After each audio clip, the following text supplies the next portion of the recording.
আসসালামু আলাইকুম ওয়া রাহমাতুল্লাহি ওয়া বারাকাতুহু। ইন্নাল হামদালিল্লাহ নাহমাদুহু ওয়া নাস্তাঈনুহু ওয়া নাস্তাগফিরুহু ওয়া নাউযু বিল্লাহি মিন শুরুরি আনফুসিনা ওয়া মিন সাইয়্যাতি আ'মালিনা মান ইয়াহদিহিল্লাহু ফালা মুদিল্লা লাহু ওয়া মান ইউদ্লিলহু ফালা হাদিয়া লাহু ওয়া আশহাদু আল লা ইলাহা ইল্লাল্লাহু ওয়াহদাহু লা শারীকা লাহু ওয়া আশহাদু আন্না মুহাম্মাদান আবদুহু ওয়া রাসূলুহু। আলহামদুলিল্লাহ, আমরা আবার এক সপ্তাহ পর একসাথে হতে পারলাম। আমাদের মনে হয় কেউ একজন অডিওতে কানেক্ট করতে পারতেছেন না। আপনি অডিওতে কানেক্ট করলে ইনশাআল্লাহ আপনি শুনতে পারবেন ইনশাআল্লাহ। যাই হোক, তো আমরা আবার এক সপ্তাহ পর একসাথে হতে পারলাম আলহামদুলিল্লাহ। এটা একটা আল্লাহর বিরাট বড় একটা রহমত যে আমরা এই সিরাতের পর্ব, আজকে আমাদের 14 নম্বর পর্ব আলহামদুলিল্লাহ। তো আমরা এর আগের পর্বে নবী করিম সাল্লাল্লাহু আলাইহি ওয়াসাল্লামের উপর যে ওহী, তার যে প্রথম ওহী, এরপর দ্বিতীয় ওহী, এরপর আমরা নবী করিম সাল্লাল্লাহু আলাইহি ওয়াসাল্লাম সম্পর্কে জানলাম তিনি কিভাবে দ্বিতীয় ওহীর সময় আবার কীরকম ভয় পাইছিলেন। এরপর আমরা এটাও জানতে পারলাম যে নবী আর রাসূলের মধ্যে পার্থক্য কী হতে পারে। এটা নিয়ে একটা আমাদের বিশদ আলোচনা হয়েছিল আলহামদুলিল্লাহ। তো এরপরে আমাদের যেটা নিয়ে আলোচনা করার কথা ছিল যে দ্বিতীয় ওহীর পর এরপরে কি হয়েছে আর কি, এরপরে সামনে আমাদের কি হয়েছে সেটা নিয়ে আমরা আলোচনা করার কথা ছিল।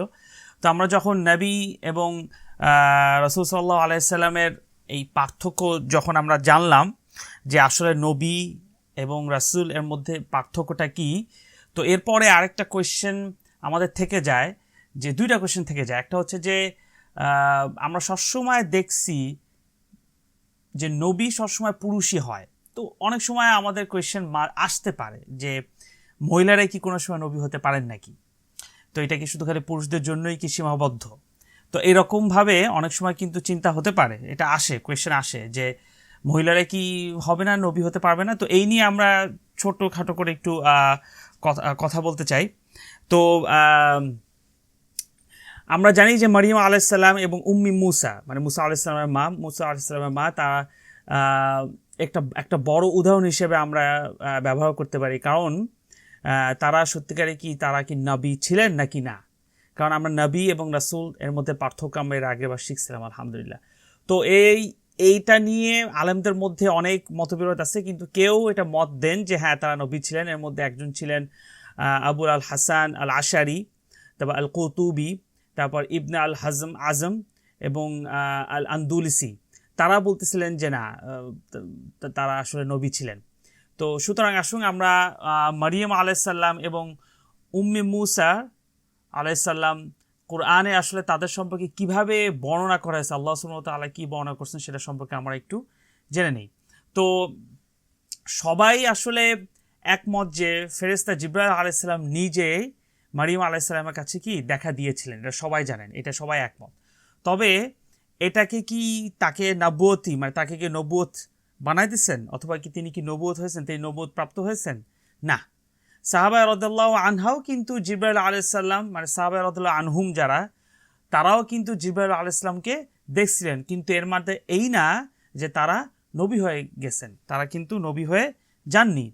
আবার অনেক আলেমরা আছেন, তারা আবার তাদের মত দিচ্ছেন যে কোরআনে আল্লাহ তাআলা ওহী শব্দটি ব্যবহার করেছেন উম্মে মুসা রাদিয়াল্লাহু আনহু ইনার জন্য, তার জন্য এটা আমাদের আল্লাহ সুবহানাহু ওয়া তাআলা এই ওহী শব্দটা ব্যবহার করছেন। কিন্তু এর ফলে কি উম্মে মুসা আলাইহিস সালাম তিনি কি আসলে নবী হয়ে গিয়েছিলেন? না, তিনি আসলে নবী হননি। আমরা ইতিমধ্যে আলোচনা করেছিলাম যে ইলহাম কেবল নবীদের কাছেই আসে না, অন্যদের কাছেও কিন্তু কি আসতে পারে। কারণ এই যে ওহী, এটা কিন্তু আমরা ওহীর কয় প্রকার ও কি কি, এটা ওহীর পদ্ধতি কি হতে পারে, এটা নিয়েও কিন্তু আমরা 7টা প্রকার নিয়ে আলোচনা করছিলাম।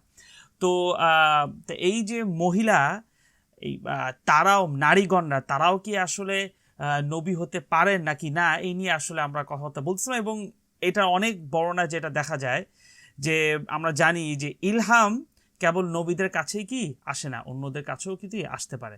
আবার আল্লাহ সুবহানাহু ওয়া তাআলা তিনি সূরা মায়দাতে তিনি বলছেন যে মাল মাসীহু ইবনু মারইয়ামা ইল্লা রাসূল ক্বাদ খালাত মিন ক্বাবলিহি রাসূল ওয়া উম্মুহু সিদ্দীকা। হ্যাঁ, যে তিনি বলতেছেন যে মরিয়মের যে পুত্র, মরিয়ম আলাইহিস সালামের যে পুত্র মাসিহ, কেবল রাসূল ছিলেন না, মাল মাসিহ ইবনু মারইয়াম ইল্লা রাসূল, মানে মরিয়মের যে পুত্র যে মাসিহ সে কেবল রাসূল ছিলেন না, অন্যান্য রাসূলগণ তার আগেই আগমন করেছে।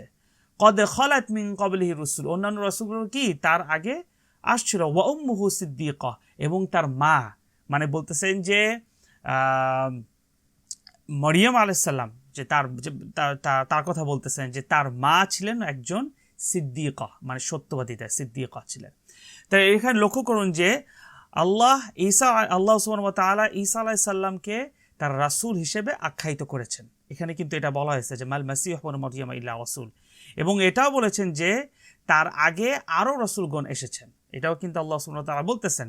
এবং তার মায়ের ব্যাপারে আল্লাহ সুবহানাহু ওয়া তাআলা বলতেছেন যে তিনি একজন সিদ্দিকা ছিলেন। এখানে কিন্তু আল্লাহ সুবহানাহু ওয়া তাআলা বলেননি যে তিনি একজন নবী ছিলেন অথবা তিনি একজন রাসূল ছিলেন, তিনি কিন্তু সেটা বলেননি।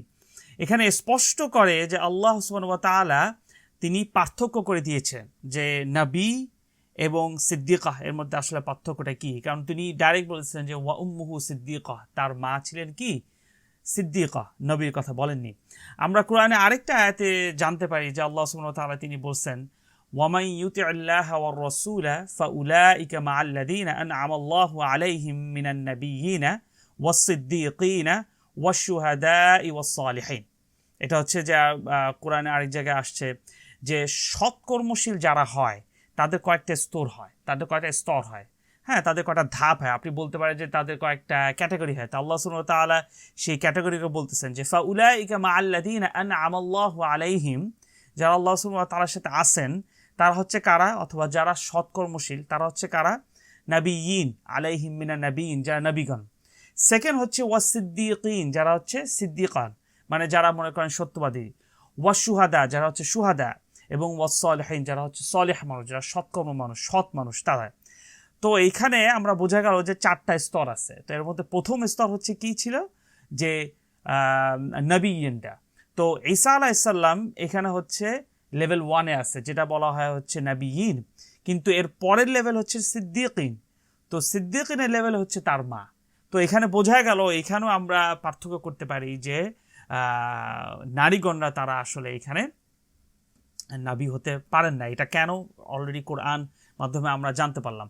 আরও আরেক জায়গায় আসছে আল্লাহ সুবহানাহু ওয়া তাআলা তিনি বলছেন মরিয়ম আলাইহিস সালামকে, যে বলছেন যে ওয়াইদ ক্বালাতিল মালাইকাতু ইয়া মারইয়ামু ইন্নাল্লাহা আসতাফাকি ওয়া তাহহারাকি ওয়াসতাফাকি আলা নিসাইল আলামিন। এটা আরেক জায়গায় আল্লাহ সুবহানাহু ওয়া তাআলা তিনি বলতেছেন যে আল্লাহ সুবহানাহু ওয়া তাআলা বলতেছেন ওয়াইদ ক্বালাতিল মালাইকাতু ইয়া মারইয়ামু, তিনি আপনাকে বলতেছেন যে বিশ্বের মহিলাদের তুলনায় শ্রেষ্ঠ মনোনীত করেছেন আলা নিসাইল আলামিন, মানে যত পৃথিবীর যত মানুষ আছে, যত মহিলাগণ আছে তাদের মধ্যে তিনি কি শ্রেষ্ঠ।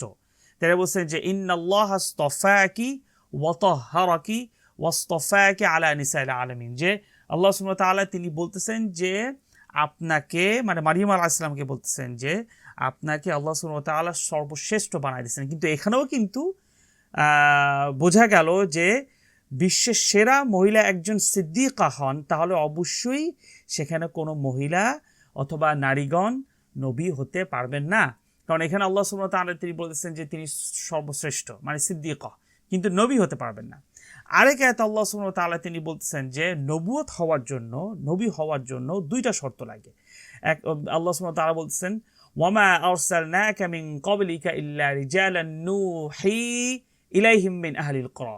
রিজালান নূহি একটা শর্ত, মিন আহলিল কুরা আরেকটা শর্ত। যে বলতেছে যে আপনার আগে ওয়ামা আরসালনা মিন ক্বাবলিকা, আপনার আগে মানে আমাদের নবী করিম সাল্লাল্লাহু আলাইহি ওয়াসাল্লাম বলতেছেন যে আপনার আগে আমি যে প্রত্যেক ব্যক্তিকে, প্রত্যেক রাসূলগণকে অথবা প্রত্যেক নবীকে যে আমি যে প্রেরণ করছি তারা হলেন, প্রথম স্তরটা হচ্ছে কি, যে একজন পুরুষ, ইল্লা রিজালান নূহি, মানে হচ্ছে রিজালান, তারা হচ্ছে একজন পুরুষ হতে হবে।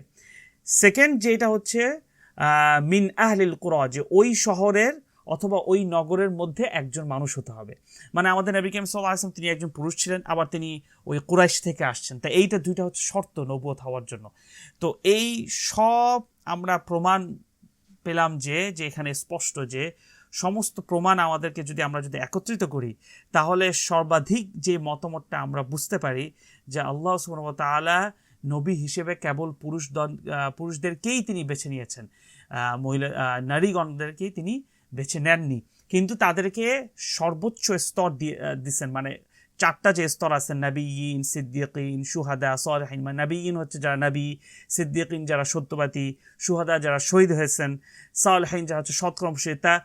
কিন্তু মারিয়াম আলাইহিস সালামকে, উম্মে মুসা আলাইহিস সালামকে, তাদেরকে উনি আল্লাহ সুবহানাহু ওয়া তাআলা দ্বিতীয় পর্যায়ে রাখছেন, নবীনের পর্যায়ে রাখেননি। তো এই দ্বারা বোঝা গেল যে এই জন্যই মহিলাগণরা অথবা নারীগণরা তারা নবী হতে পারবে না। তো এইটা হচ্ছে আমার ছোট একটা আলোচনা ছিল যে আসলেই কি আমাদের নারীগণরা কি নবী হতে পারবেন নাকি না, মানে এরা কি সম্ভব নাকি না, সেটা নিয়ে আমি একটু আলোচনা করলাম। এখন আরেকটা যে কোয়েশ্চেন ছিল যেটা, যে কেন আমাদের কাছে, মানে কেন এই মানব জাতির কাছে আল্লাহ সুবহানাহু ওয়া তাআলা অথবা মানব জাতির উপর আল্লাহ সুবহানাহু ওয়া তাআলা নবী প্রেরণ করলেন।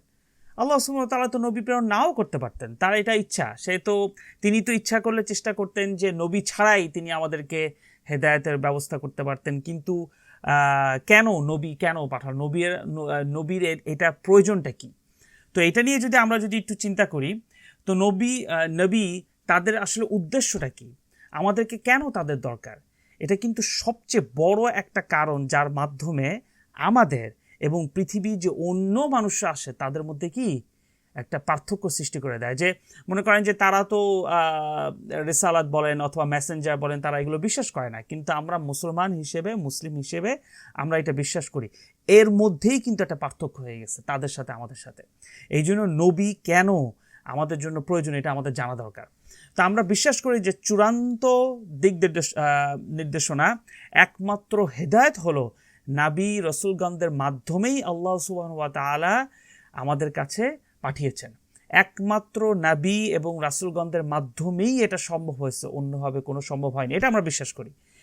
তো যেখানে বিশ্বের বেশিরভাগ মানুষ বিশ্বাস করে যে তারা বিভিন্ন আইন বলেন অথবা রীতিনীতি বলেন, তা এগুলো নিয়ে যদি পরীক্ষা নিরীক্ষা করে, তাহলে জীবনের তারা নিজস্ব যে পথ সেটা তারা খুঁজে বের করবে, এটা তারা মনে করে যারা হচ্ছে মুসলমান না।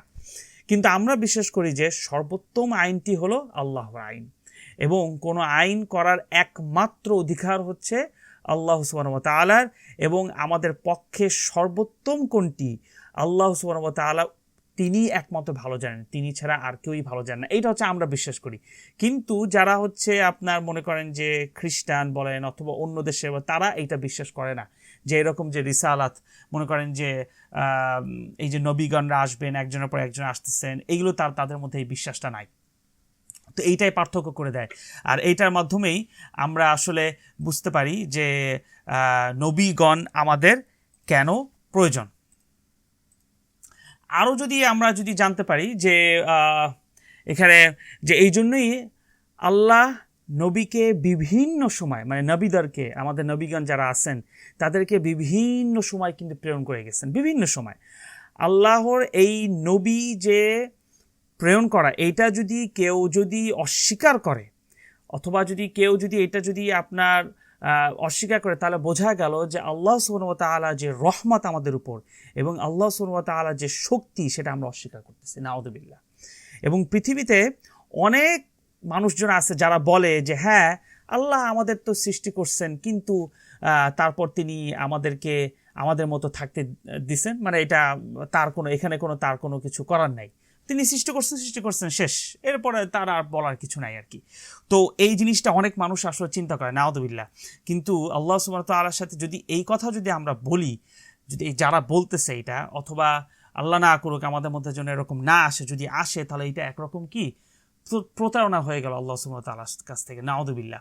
তো এই জন্য আল্লাহ সুবহানাহু ওয়া তাআলা ডাইরেক্ট কোরআনে বলছেন যে ওয়ামা কদারুল্লাহ হাক্কা কদরিহি ইয ক্বালু মা আনজালাল্লাহু আলা বাশারিম মিন শাই। একেবারে স্পষ্ট কথা, মানে আল্লাহ সুবহানাহু ওয়া তাআলা, আমি এর আগেও বলছি যে তার মধ্যে কোনো ভ্যালু নাই, যে তিনি ভালনারেবল কথাবার্তা বলেন না, তিনি ডাইরেক্ট কথাবার্তা বলেন, যেটা ন্যায় তো নাই, মানে যেটাকে বলা হয় যে আপনার মুহকামাত, যে আপনার একেবারে ক্লিয়ার কথাবার্তা, যে কি বলতেছেন যে ওয়ামা কদরুল্লাহ হাক্কা কদরিহি। যে আমি এই আয়াতটা আমি এভাবে অনুবাদ করতে চাই আপনাদের কাছে, যে ওয়ামা কদরুল্লাহ হাক্কা কদরিহি, যে তারা আল্লাহর প্রতি সম্মান দেয়নি। ওয়ামা কদরুল্লাহ হাক্কা, যেই সত্যটা দরকার সেভাবে তারা আল্লাহর প্রতি কি হাক্কা কদরিহি সম্মান দেয়নি। তখন তারা কি বলে, ইয ক্বালু মা আনজালাল্লাহু আলা বাশারিন মিন শাই, তখন তারা কি বলে যে মানব জাতির জন্য আল্লাহর কিছুই করার নাই, আলা বাশারিন মিন শাই, কিছুই দরকার নাই। মানে তারা এইভাবে বলে। দেখেন আল্লাহ সুবহানাহু ওয়া তাআলা কিন্তু প্রত্যেকটা জিনিস কোরআনে বলে দিয়েছেন, প্রত্যেকটা জিনিস। কোরআন যে এত সুন্দর, কোরআন যে এত সুন্দর যে প্রত্যেকটা জিনিস শুধু আমাদের খালি শুধু বুঝতে হবে, এটা হচ্ছে ইম্পর্টেন্ট। তো এটা কিন্তু মানব জাতিরা বলে, এটা তারা আল্লাহকে, যারা এই কথা বলতেছে তারা কিন্তু আল্লাহকে এটা একরকম অপমান করতেছে, এবং যেখানে তারা দাবি করতেছে যে আল্লাহ তাআলা কিছুই তাদের জন্য প্রেরণ করেননি, কারণ তারা তো নবী রাসূলগণদের উপর বিশ্বাস করে না। কিন্তু আমরা সবসময় বিশ্বাস করি যে আল্লাহ সুবহানাহু ওয়া তাআলা আমাদের জন্য সবসময় আমাদেরকে গাইড দেওয়ার জন্য নবীগণদেরকে কি প্রেরণ করেছেন। এবং আরেকটা জিনিস ভালো করে চিন্তা করে দেখেন যে নবীগণদের প্রেরণ করার মাধ্যমে এই যে আল্লাহ সুবহানাহু ওয়া তাআলা কোরআনে বলছেন ইন্নাল্লাহা ইউহিব্বুত তাওয়াবিন ওয়া ইউহিব্বুল মুতাতাহহিরিন, যে আল্লাহ সুবহানাহু ওয়া তাআলা তিনি কোরআনে বলছেন যে আমি মানুষদেরকে অনেক ভালোবাসি যারা তওবা করে, তাই না? তো এই যে তওবার স্টাইল, কিভাবে তওবা করতে হবে, অথবা এই নবীগণরা যদি না আসতেন তাহলে কিন্তু এই যে আল্লাহ সুবহানাহু ওয়া তাআলা আমাদেরকে যে ভালোবাসেন সেটা কিন্তু প্রকাশ হতো না। আমরা কার কাছ থেকে জানতাম যে আল্লাহ সুবহানাহু ওয়া তাআলা আমাদেরকে যে অনেক ভালোবাসেন? এটা তো আমরা জানতেই পারতাম না। এই জন্য নবী করিম এবং বলে নবীগণরা যারা আসছেন তাদের মাধ্যমেই কিন্তু আমরা জানতে পারছি। তারা হচ্ছে আমাদের জন্য একরকম উসিলা, মানে যেটা বলতে হয়, যেমন নবী করিম সাল্লাল্লাহু আলাইহি ওয়াসাল্লাম তিনি বলছিলেন যে আনা সাইয়্যিদু ওয়ালাদি বানি আদম, যে আমি টিচার। হ্যাঁ, এবং আল্লাহ সুবহানাহু ওয়া তাআলা কোরআনে আবার এটাও বলছেন যে ওয়ামান ইউতিল্লাহ ওয়া রাসূলাহু ফাকাদ ফাযা ফাওজান আযীমা, তোমরা আল্লাহ এবং তার রাসূল সাল্লাল্লাহু আলাইহি ওয়াসাল্লামকে অনুসরণ করো, তাহলে তোমাদের জন্য বেনিফিটেড হবে। মানে তারা এখানে প্রতিনিধি হিসেবে যদি না পাঠাতেন তাহলে এই যে আল্লাহ সুবহানাহু ওয়া তাআলা আমাদেরকে যে ভালোবাসেন সেটা আমরা কোনো সময় জানতে পারবো না। আরেকটা জিনিস আমরা যদি চিন্তা করি যে নবীগণ ছাড়া আমরা কোনো সময় বুঝতে পারতাম না যে কোন জ্ঞানটা আমাদের অর্জন করতে হবে এবং আমাদের কিভাবে কোন কোন খারাপ কাজ থেকে দূরে থাকতে হবে, এটা কিন্তু আমরা জানতামই না। যদি আল্লাহর নবী সাল্লাল্লাহু আলাইহি সাল্লাম না থাকতেন, আমাদের চারপাশে কি অবস্থা আমরা কিন্তু এটা দেখেই কিন্তু বুঝতে পারি। যদি নবী, আমরা যদি জিনিস অনুসরণ না করতাম তাহলে কিন্তু আমরা আশেপাশে মানুষদের দেখলেই বুঝবো যে তাদের কি অবস্থা। এমনও কোনো, আপনি একটা জিনিস চিন্তা করে দেখেন যে ইউএসএ, আপনি একটা জিনিস চিন্তা করেন যে ইউএসএ তো অনেকগুলো রাজ্য আছে। তারপর আপনি মনে করেন যে ইন্ডিয়ার অনেকগুলো 28টা না কয়টা যেন রাজ্য, স্টেট বলা হয় যেগুলো। তো ওই স্টেটের, আপনি এক স্টেটের রুলস রেগুলেশন আরেকটা স্টেটের রুলস রেগুলেশন সেম না। তো এখানে আমাদের সিম্পল জিনিসটা বুঝতে হবে যে সেম, একই দেশের দুইটা স্টেট, দুইটা আলাদা আপনার মনে করেন রাজ্য, তারপরও ওদের রুলস রেগুলেশন সেম না। তাহলে আল্লাহ সুবহানাহু ওয়া তাআলা আমাদেরকে যে এই যে একত্র করতেন, তাহলে নবী করিম সাল্লাল্লাহু আলাইহি ওয়াসাল্লাম তারা যদি না আসতেন, নবীগণরা যদি না আসেন, তাহলে আমরা কোথা থেকে এইটার একটা ওয়ে পেতাম, বোঝার ওয়ে পেতাম না। তো এই জন্যই নবী এটা আমাদের জন্য খুবই প্রয়োজন। এই জন্য আল্লাহ সুবহানাহু ওয়া তাআলা তিনি বলছেন ওয়ামান ইউতিল্লাহ ওয়া রাসূলাহু ফাকাদ ফাযা ফাওজান আযীমা। এই জন্য আল্লাহ সুবহানাহু ওয়া তাআলা তিনি বলছেন ওয়ালা তাত্তাবিউ খুতুওয়াতিশ শাইতান, এই জন্য তোমরা শয়তানের ফুট স্টেপ অনুসরণ করো না, তোমরা নবী করিম সাল্লাল্লাহু আলাইহি সাল্লাম এবং আল্লাহ তাকে অনুসরণ করো। তাই এইটা যদি আমাদের আল্লাহ সুবহানাহু ওয়া তাআলা তিনি যদি না বলতেন তাহলে অবশ্যই আমরা এখানে কিছুই জানতে পারতাম না। তাহলে আমাদের এখন যে অবস্থা, আশেপাশে দেখবেন যারা আমরা অন্য জায়গায় আছেন, যাদের আশেপাশে অনেক নন মুসলিম আছে, তারা আপনি দেখবেন যে তাদের চলাফেরার স্টাইল সব কিছু চেঞ্জ, আমাদের সাথে কোনো কিছু মেলে না। আমি এর আগেও আলোচনা করছি যে ইসলাম কোনো সময় অর্ডিনারি সাধারণ মানুষ হিসেবে জন্মগ্রহণ করাইতে চায় না। ইসলাম সবসময় আমাদেরকে একটা লিডার হিসেবে জন্মগ্রহণ করাতে চায়, যে তুমি অর্ডিনারি সিম্পল সাধারণ মানুষ না, তোমার রুটিন ভিন্ন। কারণ মানুষ তোমাকে চিনবে কিভাবে যে তুমি মুসলিম নাকি না? মানুষ তোমাকে চিনবে কিভাবে যে তোমার একটা নবী আছেন, তোমাদের যে এরকম পথ। সেদিন আমি এক শায়েখের তিনি তার ঘটনা বলতেছিলেন যে তার এক লোক, এটা আমি এর আগে কোনো সময় শেয়ার করিনি, আমি এটা শুনলাম। শায়েখ বলতেছিলেন যে এইভাবে, যে এটা ইউএসএতে, যে আপনার এক ছেলে তার কাছে এসে বলতেছে যে মানে ওই ছেলেটা আসলে ওই ছেলেটা এই ঘটনা বলতেছিল যে সে সবসময়, আপনি নন মুসলিম কান্ট্রিতে দেখা যায় তো আসলে ওরকম তো পর্দা নাই, তো এই জন্য সে সবসময় ওই যে আপনার জিম করতে যেত। তো জিম করার সময় ওখানে রিসেপশনে সবসময় একটা মেয়ে থাকতো আর কি। তো অবশ্যই ওরকম যেরকম আমাদের পোশাক আশাক থাকা দরকার ওরকম পোশাক ছিল না। তো ওই ছেলেটা কোনো সময় যতবার রিসেপশনে যেত কোনো সময় তার দিক তাকাইতো না, কারণ এটা যেহেতু গদ্দুল বসর, আল্লাহ নবী করিম সাল্লাল্লাহু আলাইহি সাল্লাম হাদিসে বলে দিয়েছেন এবং কোরআন শরীফে আছে যে আমাদের মাথা নিচু করে চলতে হবে আমাদের ছেলেদেরকে। তো এই জন্য তিনি রিসেপশনে সে যখন ছেলেটা যেত সে কোনো সময় মেয়েটার দিক তাকাতো না, কোনো সময় তাকাতো না, জাস্ট নিচে মাথা তাকা চলে আসতো।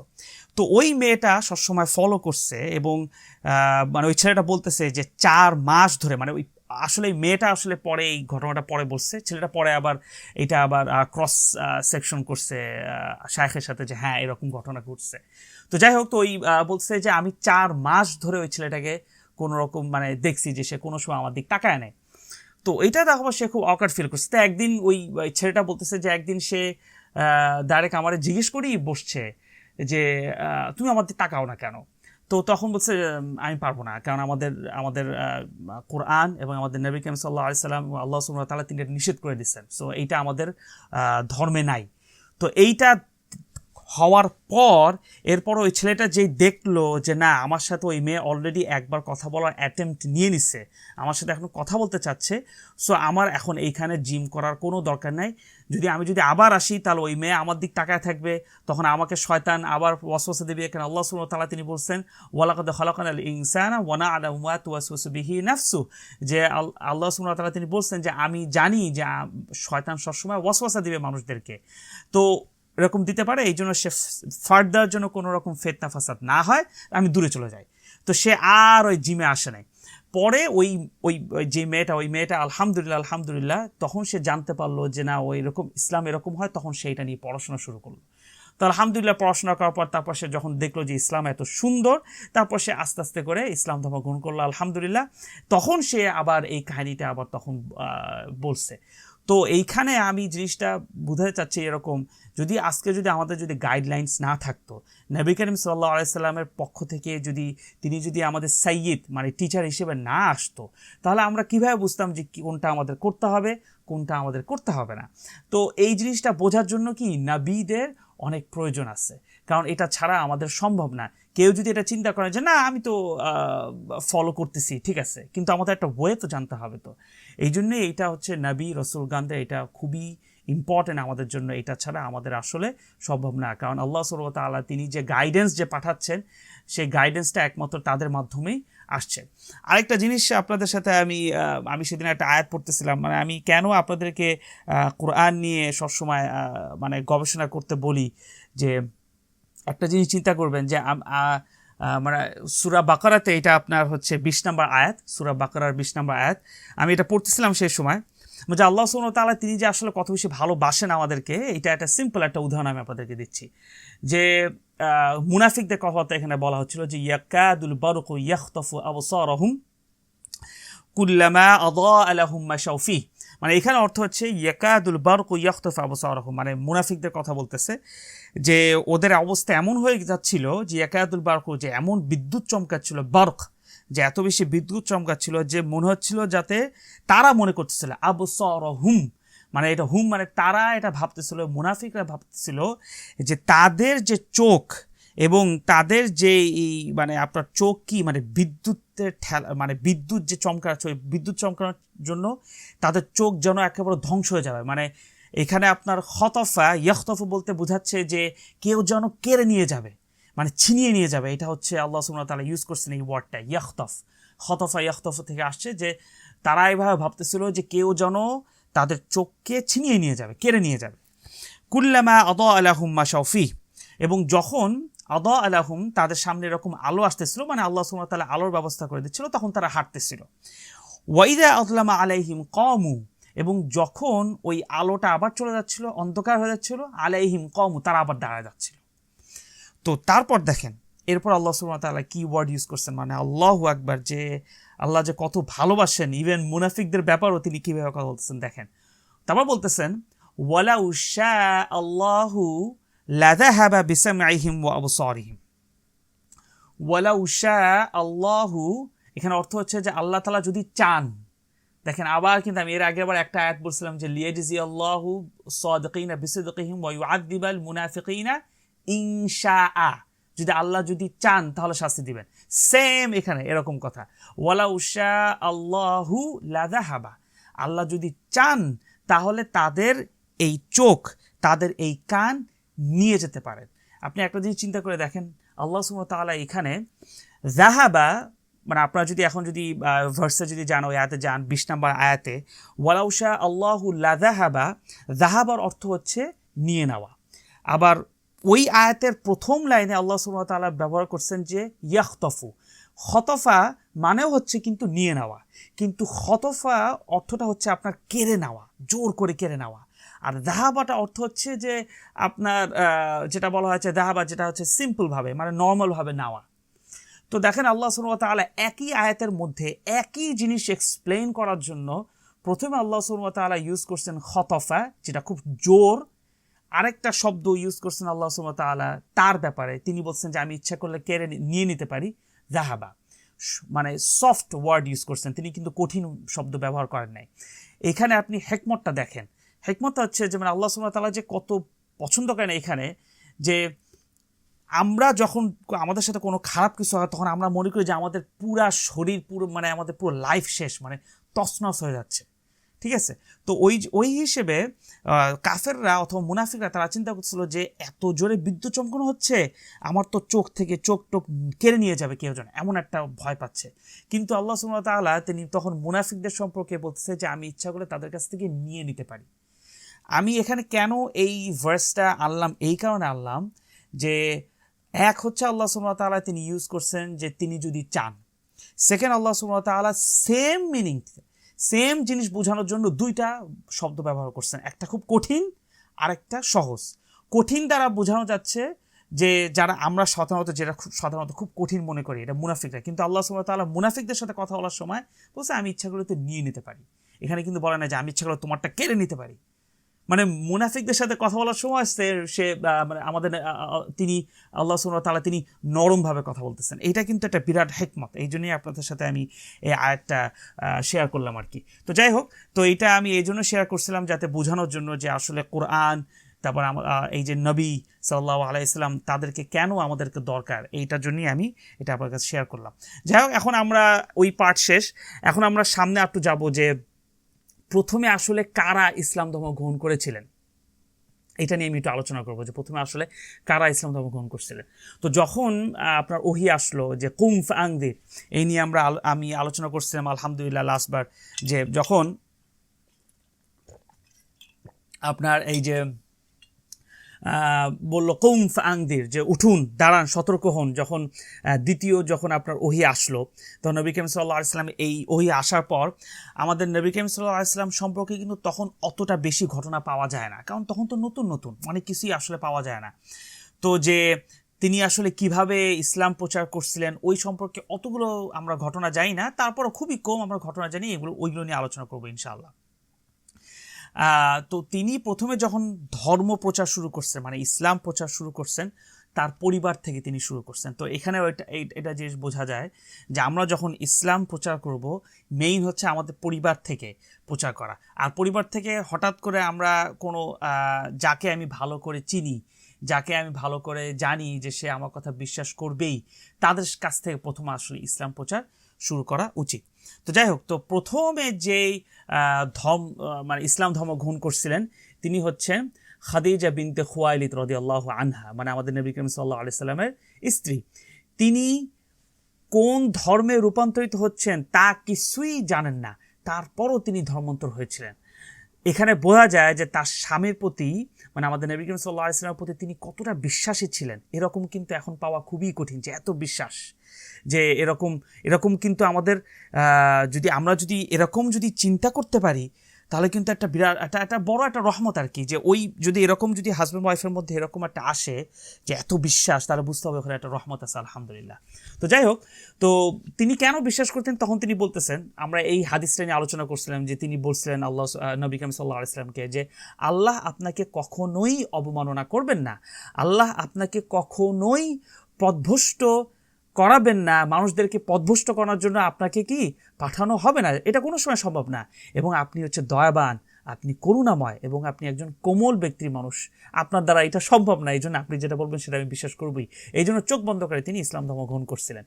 দ্বিতীয় যে ইসলাম ধর্ম গ্রহণ করছিলেন তিনি হচ্ছে ওয়ারাকা ইবনে নাউফাল। এই নিয়ে আমি অনেকবার আলোচনা করছি যে এই ওয়ারাকা ইবনে নাউফাল সম্পর্কে অনেকজনই এই ব্যাপারে আলোচনা করে না, আমি জানি না কেন, বাট ওয়ারাকা ইবনে নাউফাল এমনকি শাহাদা তিনি মানে লা ইলাহা ইল্লাল্লাহু মুহাম্মাদুর রাসূলুল্লাহ না বলেও তিনি কি ধর্মে রূপান্তরিত হয়ে মানে তিনি ইসলাম ধর্ম গ্রহণ করছিলেন, কারণ সেই সময়টা কিন্তু কোনো রকম শাহাদা ছিল না। তবে তিনি এটা বলছিলেন যে আপনি একজন নবী সাল্লাল্লাহু আলাইহি ওয়াসাল্লাম, তিনি এটা বলছিলেন যে আপনি একজন নবী সাল্লাল্লাহু আলাইহি ওয়াসাল্লাম। তিনি কোনো রকম প্রার্থনা না করেই তিনি কি মানে কোনো রকম ইবাদত করার আগে তিনি ইন্তেকাল করছিলেন। তবে তার যে আন্তরিকতা ছিল এই এবং আন্তরিকতা এটাই বোঝায় যে তিনি কত পছন্দ করছিলেন, এবং তিনি নবী করিম সাল্লাল্লাহু আলাইহি ওয়াসাল্লাম যে নবী এটা কিন্তু তিনি এই নবুয়তকে তিনি নিশ্চিত করছিলেন প্রথম। আর এই জন্যই আপনারা জানেন যে পরে আমাদের নবী করিম সাল্লাল্লাহু আলাইহি ওয়াসাল্লাম বলছেন তার সম্পর্কে যে তিনি তাকে জান্নাতে দেখছেন। তৃতীয় জন যেই ব্যক্তি যিনি ইসলাম ধর্ম গ্রহণ করেছিলেন তিনি হচ্ছেন আলী ইবনে আবি তালেব রাদিয়াল্লাহু আনহু, যে প্রথমে তিনি ছিলেন, এরপর হচ্ছে আপনার আবু বকর রাদিয়াল্লাহু আনহু, এরপর হচ্ছে আপনার যায়েদ ইবনে হারিথা রাদিয়াল্লাহু আনহু।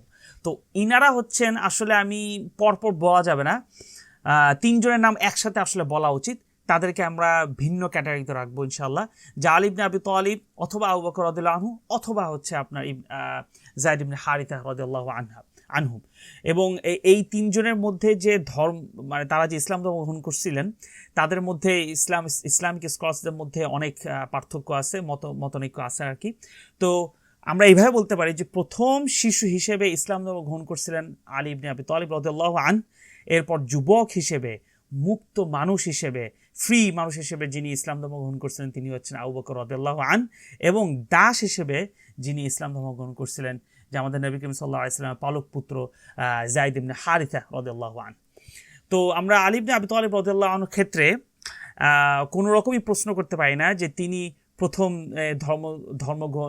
ইসলাম ধর্ম গ্রহণ করছিলেন, কারণ তিনি নবী করিম সাল্লাল্লাহু আলাইহি ওয়াসাল্লাম এবং খাদিজা রাদিয়াল্লাহু আনহার এর বাড়িতে লালিত পালিত হয়েছিলেন, মানে তিনি ওখানেই লালিত পালিত হন। এই সময় তার বয়স সম্ভবত প্রায় 10 বছর ছিল যখন তিনি ইসলাম ধর্ম গ্রহণ করেন। যেমনটি আমরা জানি যে আমাদের নবী করিম সাল্লাল্লাহু আলাইহি ওয়াসাল্লাম যখন খাদিজা রাদিয়াল্লাহু আনহার সাথে বিবাহ বন্ধনে আবদ্ধ হয়েছিলেন তিনি আবু তালিবকে প্রস্তাব দিয়েছিলেন যে আমি তোমার এই বাচ্চাকে কি মানে আলী রাদিয়াল্লাহু আনহুকে যত্ন নিব, যেহেতু আবু তালিব অত্যন্ত দরিদ্র ছিলেন। তো সুতরাং আলী রাদিয়াল্লাহু আনহুকে মহানবী সাল্লাল্লাহু আলাইহি ওয়াসাল্লামের ঘরে বড় করা হয়েছিল, তো ওই হিসেবে তিনি প্রথমে ইসলাম ধর্ম গ্রহণ করেন। দ্বিতীয়ত যিনি ছিলেন আবু বকর রাদিয়াল্লাহু আনহু, তার ধর্মের মানে ইসলাম ধর্ম গ্রহণ করা সম্পর্কে প্রসিদ্ধ ঘটনা আছে, এটা আপনারা সবাই জানেন। তো হাদিসে এটা উল্লেখ আছে যে আমাদের নবী করিম সাল্লাল্লাহু আলাইহি ওয়াসাল্লাম যখন মদিনায় আসছিলেন তিনি বলছিলেন যে মানে তিনি এটা বলছেন যে এক সময় কি হয়েছে যে সাহাবা একরামদের মধ্যে তাদের মধ্যে একটা কোনো কিছু নিয়ে মতবিরোধ হয়েছিল আর কি। তো ওখানে ছোটোখাটো কোনো বিষয়ে মতবিরোধ হয়েছিল। তো তখন আমাদের নবী করিম সাল্লাল্লাহু আলাইহি ওয়াসাল্লাম ওমর রাদিয়াল্লাহু আনহুর একটা কাজ নিয়ে একটু হতাশ হয়েছিলেন আর কি। তো তখন তিনি ওমর রাদিয়াল্লাহু আনহুকে উদ্দেশ্য করে বললেন যে নবী করিম সাল্লাল্লাহু আলাইহি ওয়াসাল্লাম বলতেছিলেন যে আল্লাহ আমাকে পাঠিয়েছেন সত্য বার্তা দিয়ে পাঠাইছেন, তবে তোমরা সকলেই কি তখন আমাকে কি মিথ্যাবাদী বলে অভিযুক্ত করছিলা, তোমরা সকলেই আমার মিথ্যাবাদী বলছিলা, কিন্তু একমাত্র আবু বকর রাদিয়াল্লাহু আনহুই তিনি আমাকে কি বলছিল যে না নবী সাল্লাল্লাহু আলাইহি ওয়াসাল্লাম আপনি সত্যি, আপনি যেটা বলছেন সেটাই সত্যি। এটা হচ্ছে এই জন্যই মানে এর দ্বারা বোঝা গেল যে আমাদের নবী সাল্লাল্লাহু আলাইহি ওয়াসাল্লাম কতটা বেশি তাকে মর্যাদা দিয়েছিলেন। আরেকটা হাদিসে আছে যে নবীজি সাল্লাল্লাহু আলাইহি ওয়াসাল্লাম তিনি বলতেছেন যে আমি এমন কোনো মানুষ নেই যে ইসলামের দাওয়াত দেই নাই কিন্তু সবার মধ্যেই কিছু না কিছু সন্দেহ ছিল, কিন্তু আবু বকর রাদিয়াল্লাহু আনহু একমাত্র মানুষ যার মধ্যে কোনো রকম সন্দেহ ছিল না। অর্থাৎ আমি ইসলাম পেশ করার সাথে সাথেই আবু বকর রাদিয়াল্লাহু আনহু কোনো রকম দ্বিধা দ্বন্দ্ব ছাড়াই ইসলাম ধর্ম গ্রহণ করছিলেন। তো এই কথাটা নবী করিম সাল্লাল্লাহু আলাইহি ওয়াসাল্লাম বলতেছেন। সো সুতরাং সকল আহলে সুন্নাহ ওয়াল জামাআতের যত আপনার শায়েখরা আছেন ইসলামিক সবাই একমত ছিল যে আবু বকর রাদিয়াল্লাহু আনহু সকল সাহাবীদের মধ্যে সেরা সাহাবী ছিলেন। আরেকটা আছে যে সহিহ বুখারীতে নবী করিম সাল্লাল্লাহু আলাইহি ওয়াসাল্লাম তিনি বলতেছেন যে নবী করিম সাল্লাল্লাহু আলাইহি ওয়াসাল্লাম বলতেছেন যে আল্লাহ আমাকে খালিল হিসেবে পাঠাইছেন, মানে আন্তরিক বন্ধু হিসেবে পাঠাইছেন। তো সুতরাং মানে তিনি বলতেছেন সুতরাং আমি খালিল মানে অন্য কোনো খলিলকে মানে অন্য কোনো আন্তরিক বন্ধু হিসেবে বেছে নিতে পারবো না, কারণ তিনি আমাকেই বন্ধু হিসেবে পাঠাইছেন। কিন্তু আমি যদি বেছে নিতে পারতাম খলিল হিসেবে কাউকে, তাহলে অবশ্যই আবু বকর রাদিয়াল্লাহু আনহুকে তাকে বেছে নিতাম। তো এর দ্বারা আমরা এবং এর দ্বারা বোঝা যায় যে নবী করিম সাল্লাল্লাহু আলাইহি ওয়াসাল্লাম কতটা বেশি ভালোবাসতেন এবং তিনি যে আসলে সেরা ছিলেন। এবং এর আগে আপনাদের আরেকটা নিয়ে আমি আলোচনা করছিলাম যে যায়েদ ইবনে হারিসা রাদিয়াল্লাহু আনহা কোনো সাহাবীদের নাম আপনার কোরআনে ছিল না, একমাত্র যায়েদ রাদিয়াল্লাহু আনহু তার নাম ছিল কোরআনের মধ্যে। কিন্তু প্রোনাউন হিসেবে মানে সর্বনাম হিসেবে আপনার আবু বকর রাদিয়াল্লাহু আনহুর নাম কিন্তু কোরআনে আসছে। যেমন আল্লাহ সুবহানাহু ওয়া তাআলা কোরআনে বলছেন যে সানিয়া ইসনাইনি ইয হুমা ফিল গারি ইয ইয়াকুলু লিসাহিবিহি লা তাহজান ইন্নাল্লাহা মা'ানা। মানে এখানে আল্লাহ সুবহানাহু ওয়া তাআলা তিনি বলছেন যে সানিয়া ইসনাইনি ইয হুমা ফিল গারি, তাদের দুইজনের মধ্যে তারা কি ইয হুমা ফিল গর, তারা যখন কি ওই গুহার মধ্যে ছিল, ইয ইয়াকুলু লিসাহিবিহি, এই যে হা এখানে হচ্ছে যে আপনার সর্বনাম মানে প্রোনাউন, যেটা যে নবী করিম সাল্লাল্লাহু আলাইহি ওয়াসাল্লাম বলছেন যখন নবী করিম সাল্লাল্লাহু আলাইহি ওয়াসাল্লাম তার ফ্রেন্ড মানে আবু বকর রাদিয়াল্লাহু আনহুকে বলল লা তাহজান ইন্নাল্লাহা মা'ানা, তুমি ভয় পেও না, তুমি ভাবো না আল্লাহ সুবহানাহু ওয়া তাআলা আমার সাথে আছে, আমাদের সাথে আছেন, তুমি ভয় পেও না। তো এর দ্বারা বোঝা গেল যে আল্লাহ সুবহানাহু ওয়া তাআলা তিনি দুইজনের কথা একসাথে উল্লেখ করছেন, নবী করিম সাল্লাল্লাহু আলাইহি ওয়াসাল্লাম এবং তার পরপরই আবু বকর রাদিয়াল্লাহু আনহুর কথা উল্লেখ করছেন। এখানে কিন্তু আর কোনো সাহাবীদের কথা উল্লেখ করেন নাই পরপর নবী করিম সাল্লাল্লাহু আলাইহি ওয়াসাল্লামের সাথে। তো এর দ্বারা বোঝা গেল যে আবু বকর রাদিয়াল্লাহু আনহু সাহাবী হিসেবে তার মর্যাদা অনেক বেশি। তো এরপরে আমরা অবশ্যই জানি যে যায়েদ ইবনে হারিসা রাদিয়াল্লাহু আনহু তিনি ইসলাম ধর্ম গ্রহণ করছিলেন। এখন তিনি কিভাবে করছিলেন সেটার গল্প আমরা এর আগে আলোচনা করছি আলহামদুলিল্লাহ। আর এই ধর্মান্তর গুলো সরাসরি এই যে যারা ইসলাম ধর্ম গ্রহণ করছেন, এই যে আবু বকর রাদিয়াল্লাহু আনহু, যায়েদ ইবনে হারিসা রাদিয়াল্লাহু আনহু, তারপর আপনার আলী ইবনে তালিব রাদিয়াল্লাহু আনহু, তারা কিন্তু সরাসরি আমাদের নবী করিম সাল্লাল্লাহু আলাইহি সাল্লামের হাতের মাধ্যমে প্রাথমিক পর্যায়ে ইসলাম ধর্ম গ্রহণ করেন। তারপর আস্তে আস্তে আপনার কি হয়, আবু বকর রাদিয়াল্লাহু আনহু তার হাত থেকে অনেক সাহাবা কেরাম রাদিয়াল্লাহু আনহুমরা তারা ইসলাম ধর্ম গ্রহণ করা শুরু করে। এবং এখানে একটা জিনিস আমরা ভালো করে বুঝতে পারি যে আবু বকর রাদিয়াল্লাহু আনহু এর মাধ্যমে অনেক মানুষ, 4 জন মানুষ ইসলাম ধর্ম গ্রহণ করেন এবং আবু বকর রাদিয়াল্লাহু আনহু এর মাধ্যমে আমাদের নবী করিম সাল্লাল্লাহু আলাইহি ওয়াসাল্লাম একরকম সাহায্য পান। তো এইটা আল্লাহ সুবহানাহু ওয়া তাআলা তাকে চুজ করছেন, তো এটাও একটা বিরাট বড় একটা মর্যাদার ব্যাপার। তো এইখানে 4 জন সাহাবা একরাম তারা আবু বকর রাদিয়াল্লাহু আনহুর মাধ্যমে ইসলাম ধর্ম গ্রহণ করেন। প্রথম হচ্ছে সাদ ইবনে আবি ওয়াক্কাস রাদিয়াল্লাহু আন, উসমান ইবনে আফফান রাদিয়াল্লাহু আন, জুবাইর ইবনে আওয়াম রাদিয়াল্লাহু আন, আরেকজন হচ্ছে আব্দুর রহমান ইবনে আউফ রাদিয়াল্লাহু আন। এই 4 জন হচ্ছে আপনার তারা ইসলাম ধর্ম গ্রহণ করেন আবু বকর রাদিয়াল্লাহু আনহুর হাতের মাধ্যমে। তো আমরা প্রথমে সাদ ইবনে আবি ওয়াক্কাস রাদিয়াল্লাহু আনহু তার সম্পর্কে আমরা জেনে নিই। তিনি 16 বছরের মতন তার বয়স ছিলেন। তিনি ছিলেন কুরাইশের এক সুনামধন্য পরিবারের মানুষ। তো তিনি যখন এই মূর্তি পূজা ছেড়ে দিলেন তখন তার মা তাকে অনেক রকম হুমকি দিতে থাকে, তাকে অনেক নির্যাতন করে, ঘরের মধ্যে আটকায় রাখে, আপনারা এটা ভালো করে জানেন। তখন তার মা তাকে ইমোশনালি ব্ল্যাকমেল করা শুরু করে। তখন বলে কি যে দেখো, তখন তার মা বলতেছে যে দেখো আমি সত্যি বলতেছি, যতক্ষণ না তুমি মূর্তি পূজা না করবা ততক্ষণ কিন্তু আমি কোনো রকম খাওয়া দাওয়া অথবা পানি টানি কিচ্ছু খাবো না। এবং ওই তার মা আবার এটাও বলতেছে যে আমি মারা যাব তোমার সামনে যতক্ষণ না পর্যন্ত তুমি ইসলাম ধর্ম ছেড়ে না দিবা। তখন সাদ ইবনে আবি ওয়াক্কাস তার মাকে বোঝানোর অনেক চেষ্টা করলো, কিন্তু তার মা আসলে কোনো রকম শুনলই না এবং এরকম করতে করতে অনশন করতে করতে অসুস্থ হয়ে পড়েন তার মা। তো এবং মৃত্যুর কবলে যাওয়া শুরু করে। তো তখন সাদ রাদিয়াল্লাহু আনহু খুব আবেগপ্রবণভাবে তার মাকে বলল যে ওরে আল্লাহ, হে আমার মা, একটু বোঝার চেষ্টা করা যে আমি আল্লাহর কসম খেয়ে বলতেছি যে আমি এই ধর্মকে ছেড়ে দিব না, আপনি যাই করেন না কেন, আমি এই ধর্ম ছাড়তেছি না। এমনকি আমার মধ্যে যদি 100টা রুহু যদি আসে এবং প্রত্যেকটা একটা রুহু যদি আপনাকে ওই রুহুর সামনে যদি মরে যেতে দেখে, তারপরও আমি এই মূর্তি পূজাতে যেতে পারবো না, আমি ইসলাম এর পথে থাকবই। সুবহানাল্লাহ, দেখছেন কতটা বেশি ঈমান শক্তি, তাদের ঈমান শক্তি কতটা বেশি ছিল। বলছে যে আমার যদি 100টা রুহু দেওয়া হয় আল্লাহর পক্ষ থেকে, প্রত্যেকটা রুহু যদি রুহুর সামনে যদি আমার তুমি যদি মানে বলছে আপনি মা যদি ইন্তেকাল করেন, তাহলে তারপরও আমি ইসলাম ধর্ম ছাড়বো না। তো এইখানে বোঝা গেল যদি ইসলামের ক্ষেত্রে কোনো রকম আপোষ নাই।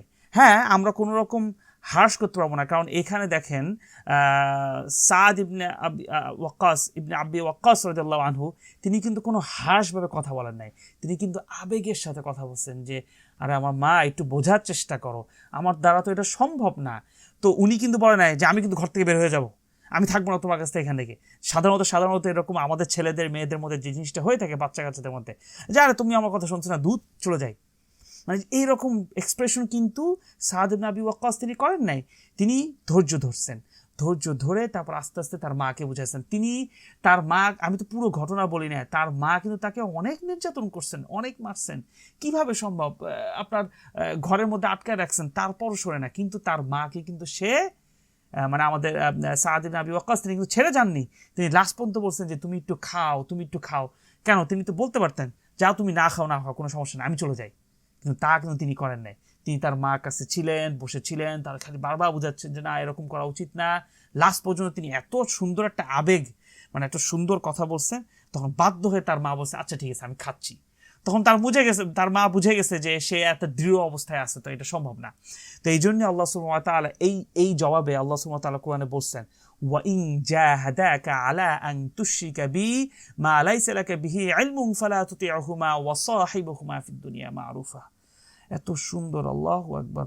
মানে আল্লাহ সুবহানাহু ওয়া তাআলা কোরআন শরীফে এত সুন্দর করে বলেন, মানে আমি মাঝে মাঝে চিন্তা করি যে আসলে যে কত মানে হেভি। আমরা তো এর আগে আলোচনা করছিলাম যে ওহি জিনিসটা কত হেভি ছিল, আমাদের নবী করিম সাল্লাল্লাহু আলাইহি ওয়াসাল্লামের কত কষ্ট হতো।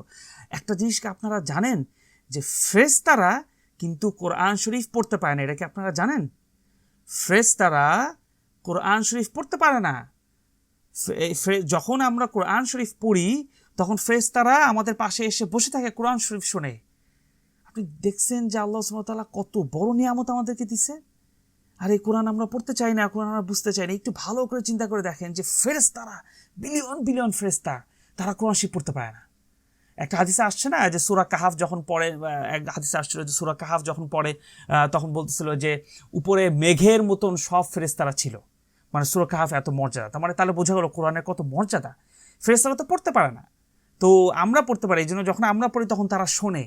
এই জন্য আল্লাহ সুবহানাহু ওয়া তাআলা এখানে বলতেছেন যে ওয়া ইন জাহাদাকা আলা আন তুশরিকা বি মা লাইসা লাকা বিহি ইলমুন, তিনি বলছেন যে যদি তারা আপনাকে পূজা করার জন্য, সবকিছু করার জন্য, ওয়া ইন জাহাদাকা আলা আন তুশরিকা বি মানে শিরিক করার জন্য আপনাকে অনেক চেষ্টা করে, জাহাদাক অনেক চেষ্টা করে যে এটা ছাড়া কোনো সম্ভবই না, ফালা তুতি'হুমা মানে আপনি কি তাদের কথা শুনেন না, মা লাইসা লাকা বিহি ইলম, তাদের কোনো জ্ঞান টানার বিষয়, মা লাইসা লাকা বিহি ইলম ফালা তুতি'হুমা, তাদের কি আপনি কোনো রকম অনুসরণ করেন না।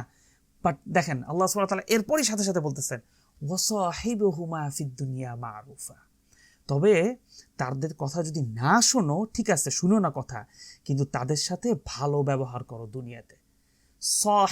সাহাবা মানে এখানে এটা হচ্ছে তাদের সাথে, সাহেব জিনিসটা হচ্ছে আপনার এমন যে তাদের সাথে ভালো ব্যবহার করা, মানে ভ্রাতৃত্ব অথবা বন্ধুত্ব ব্যবহার করা, সাহাব থেকে আসছে এটা, মানে সাহাবা ওয়া সাহিবহুমা, যে ফ্রেন্ডলি আচরণ করো, যতই সে ইসলামের বিরুদ্ধে কথা বলুক না কেন, রাগারাগি করো না, রাগারাগি সম্ভব। এখানে আল্লাহ সুবহানাহু ওয়া তাআলা তিনি আমাদেরকে বলছেন যে আমরা এখানে রাগার কে, সিম্পল জিনিস। এখানে আল্লাহ সুবহানাহু ওয়া তাআলা বলতেছেন ওয়া সাহিবহুমা ফিদ দুনিয়া মা'রুফা, আল্লাহ সুবহানাহু ওয়া তাআলা তিনি বলছেন যে তোমরা রাগারাগি করো না দুনিয়াতে। হ্যাঁ, তারা যতই তোমার শিরিকের জন্য তোমার যতই প্রেশার দেখ না কেন, তোমরা রাগারাগি করো না।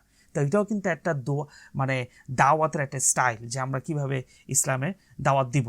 হ্যাঁ, তাদের সাথে সৎ ব্যবহার করো, যেরকম এই যে একটু একটা ঘটনা বললাম যে ছেলেটার জন্য একটা মেয়ে ইসলাম ধর্ম গ্রহণ করে ফেললো, এই জন্য সৎ ব্যবহার, মানুষের সাথে ওইভাবে আচরণ করা।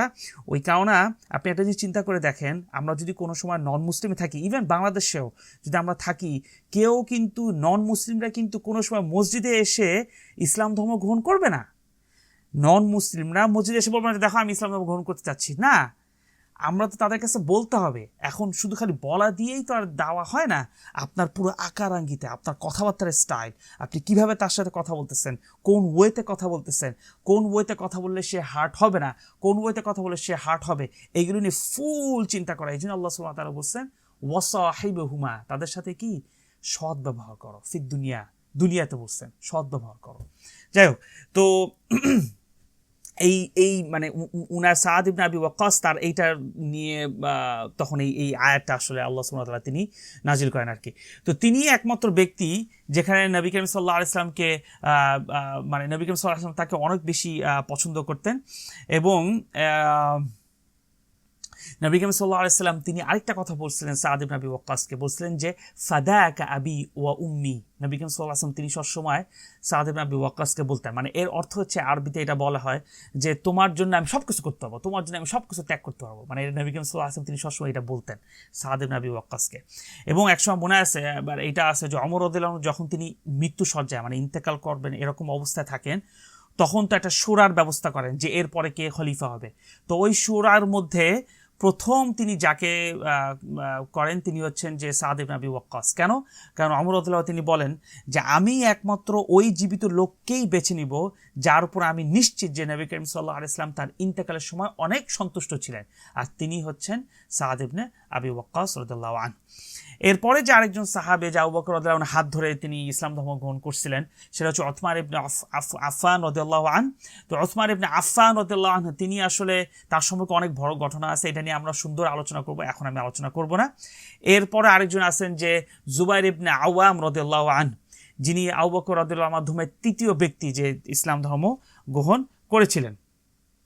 তো তিনি ছিলেন সরাসরি খালাতো ভাই আমাদের নবী করিম সাল্লাল্লাহু আলাইহি সাল্লামের, এবং তার মা ছিলেন সাফিয়াহ বিনতে আব্দুল মুত্তালিব, এবং তিনি নিজে ছিলেন সাহাবী, একজন সাহাবীদের পুত্র ছিলেন, একজন সাহাবীর পিতা ছিলেন তিনি, আবার একজন সাহাবীর ভাইও ছিলেন।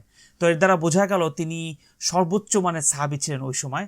এবং আমাদের নবী করিম সাল্লাল্লাহু আলাইহি সাল্লাম বলেছেন যে প্রত্যেক নবীকে একটি বিশেষ হাওয়ারি বলা হয়, যেটাকে বলা হয় শিষ্য দেওয়া হয় প্রত্যেক নবীকে, এবং আল্লাহ সুবহানাহু ওয়া তাআলা আমাকে একজন শিষ্য মানে হাওয়ারি দিয়েছেন যে যিনি হচ্ছেন জুবাইর ইবনে আল আওয়ান রাদিয়াল্লাহু আনহু।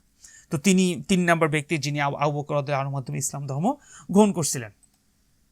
এরপরে আমরা আরেকটা জিনিস, আরেকজন যে ছিলেন হচ্ছে আব্দুর রহমান ইবনে আউফ, যিনি আবু বকর রাদিয়াল্লাহু আনহুর মাধ্যমে ইসলাম ধর্ম গ্রহণ করছিলেন। তিনি খুব বড় ব্যবসায়িক ছিলেন, সুপরিচিত ছিলেন বড় ব্যবসায়ী হিসেবে। তিনি 30 বছর বয়সে তিনি ইসলাম ধর্ম গ্রহণ করেন।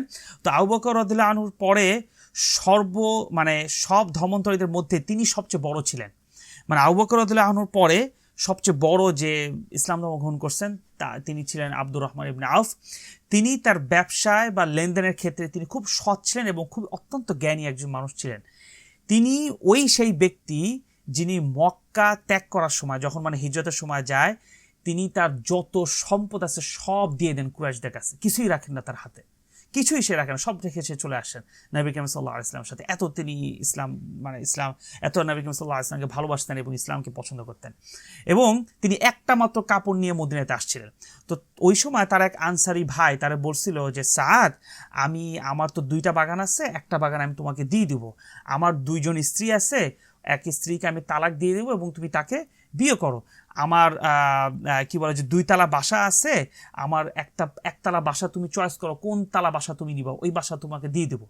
তখন আব্দুর রহমান ইবনে আউফ তিনি তখন কি বলছিলেন যে আপনি কি আমাকে যে এই অফারটা করছেন, আলহামদুলিল্লাহ, আপনাকে আল্লাহ মঙ্গল করুক, কিন্তু আমার তো দরকার নাই, আপনি আমাকে একটু বলতে পারেন যে কোথায় বাজার আছে, আমি একটু বাজারে যাব। কারণ তখন তিনি ওই বাজারে গিয়ে তিনি ব্যবসা শুরু করেন।